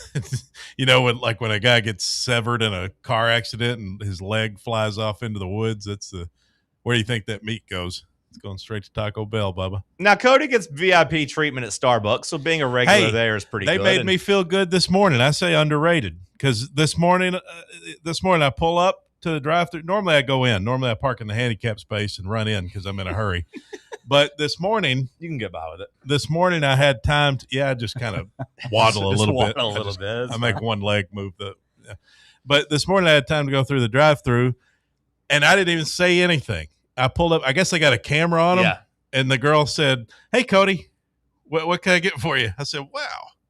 Well, she asked what to get for you. She didn't know that you wanted the usual. Well, she knew I wanted a nitro, but she asked me. Wow. She said nitro brew. I said, "Yeah, let me get 2 of them." And she asked if I wanted cream in one of them because sometimes I get like the vanilla sweet cream or whatever. But she said hi, Cody, before I even said anything. Nice. That is nice. Which was kind of weird, but it's cool. Shout out to my waitress at Ming Dynasty. They closed down in Athens, but she always knew what I wanted. You want the same thing? Sweet and sour Mountain Dew? Oh. Wonton soup? Oh. I said, yep, that's it. You ate wonton soup? Yeah. You don't seem like a wonton soup kind of guy to me. What kind of soup do you think I'd like there? That's the closest chicken noodle. I don't know. I don't know what kind. You don't seem like a soup guy. I wasn't really a soup guy, but it came with the meal. It does come in handy sometimes, like if you frequent a bar. Like I used to go to certain bars a lot. Now this guy's gonna walk out on his tab. No, it wasn't that. But I was like, hey, there'd be like a long line. You're good. You don't have to wait in line. Come on in. Or hey, like you're standing at the bar of like 40 people, and like they see you, they come to you first. Like that has some perks for sure. Being a regular at a bar is kind of cool, Bubba. Being a regular at Lenny's, it's not. It's not. Yeah. At least people know you. It's only cool with a mom and pop. With like a chain, it's like I'm going here a lot. Yeah. But like at the diner, I think it'd be awesome. I don't know, man. Yeah, no, you're right. About the chain thing, though. Yeah, it was just. I feel like the people that bring my food to Chick-fil-A to me know me by this point too. Whatever happened to the Great Diner? Don't you miss the Great Diner? The days of the diner. Last call on the other side. I'm not letting him go on a diner. It's silly. Had a lot to say there. Yeah, no, save it for the podcast. It's Talk Sports on Fan Run Radio. Big Orange Country's home for sports. This is Fan Run Radio. Barley's has live music on weekends, general team trivia on Wednesday nights at 8 p.m., and now live sports trivia courtesy of the Knoxville Trivia Guys every Thursday night upstairs. The game starts at 7 p.m. and is free to play for everyone, so head on down to the Old City and show off your sports knowledge and win gift cards to Barley's. Use those gift cards to buy some delicious food and drinks, and you can take it all in with their wide selection of TVs and indoor projectors. Barley's Tap Room and Pizzeria. A brand built in Tennessee and born from the love of the game. Inward Half revolutionizes golfing comfort. Crafted by a former pro and dedicated enthusiast just like you, our luxury performance wear guarantees you stay cool and comfortable through every swing and every day. We're not just a brand. We've set out to create a lifestyle for those who understand that impeccable style and premium performance are a hole-in-one. Enjoy the walk-in with Inward Half. Planning for spring at Lowe's means big savings on outdoor power equipment, and Lowe's knows nothing feels better than free. Buy one select Ego string trimmer, leaf blower, or mower kit. Get one select 56-volt battery free. That's up to a $299 value. Power through spring with Ego, the #1 rated brand in cordless outdoor power. Because Lowe's knows home improvement. Valid through 4/3 while supplies last. Selection varies by location. Smoky Mountain Brewery is the place to be for game day. From the moment you walk in, it's wall-to-wall big screens, making Smoky Mountain Brewery the perfect place to watch the Vols or your favorite team in action. With locations in Turkey Creek, Maryville, Pigeon Forge, and Gatlinburg, you're never far away from a great time at Smoky Mountain Brewery. Try one of their world-famous microbrews like Black Bear Ale, Mountain Light, or Cherokee Ale. Juicy burgers, wings that bring the heat, and delicious handmade pizzas made with hand-tossed crust from the freshest ingredients and their own special sauce from a secret recipe, topped off with hand-grated cheese and farm-fresh toppings. And don't forget, those famous microbrews are also available in kegs for your next party or in 6-packs and growlers to go. So grab your crew and head to Smoky Mountain Brewery and tell them Fan Run Radio sent you. Smoky Mountain Brewery. Eat local, eat good.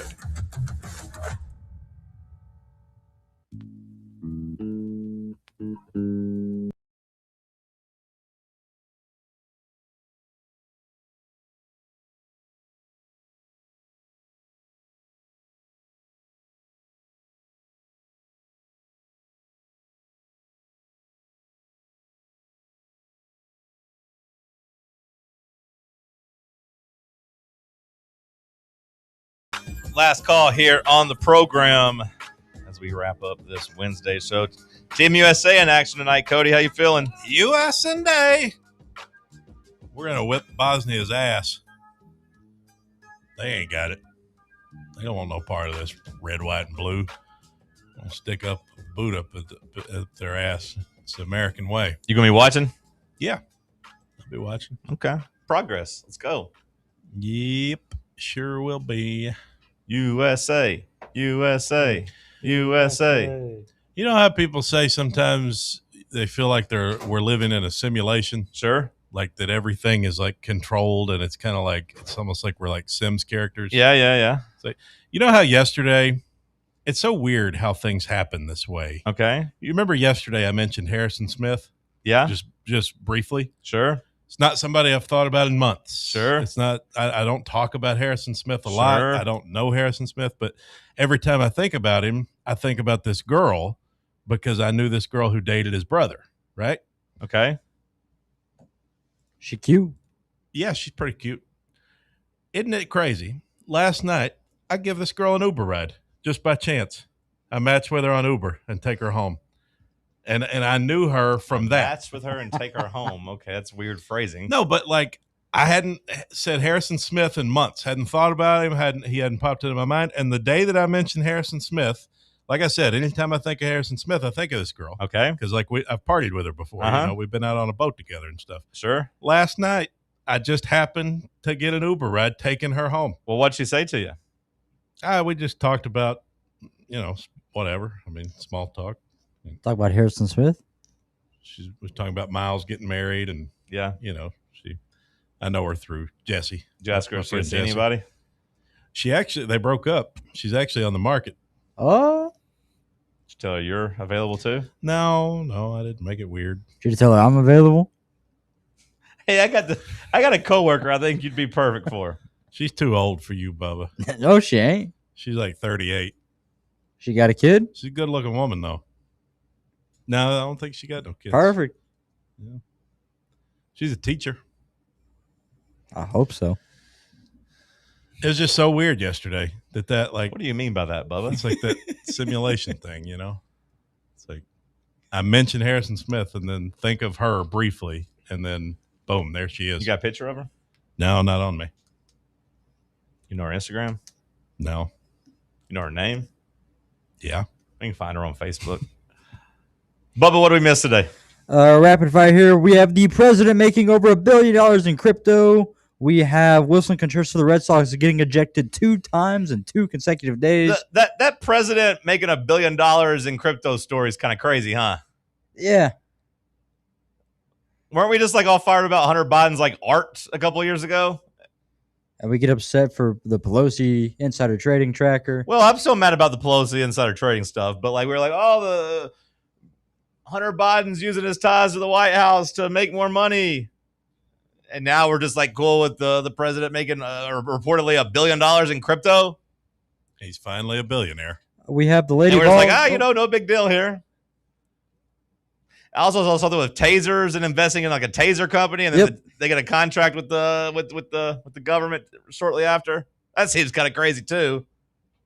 Yeah, what do you expect? Convenient. Lady Vols put out a video introducing their players, and I'm not sure if half these people are likable or not. We have a lot of English women on our squad this year for what sport? Lady Vols basketball. We have English players, and there's like 3 people from England. If you told me that we had English girls on the soccer team, I'd be pretty excited. Got about a French woman too. You're saying English people are not likable? And then PlayStation says that they're going to stop with physical games, and that's probably going to screw over the entire gaming industry. Okay. Good job by you, Bubba. Good job by you, Sam. Good job, Cody. Yeah, we'll see you Monday. Tony Vasilio Show coming up next.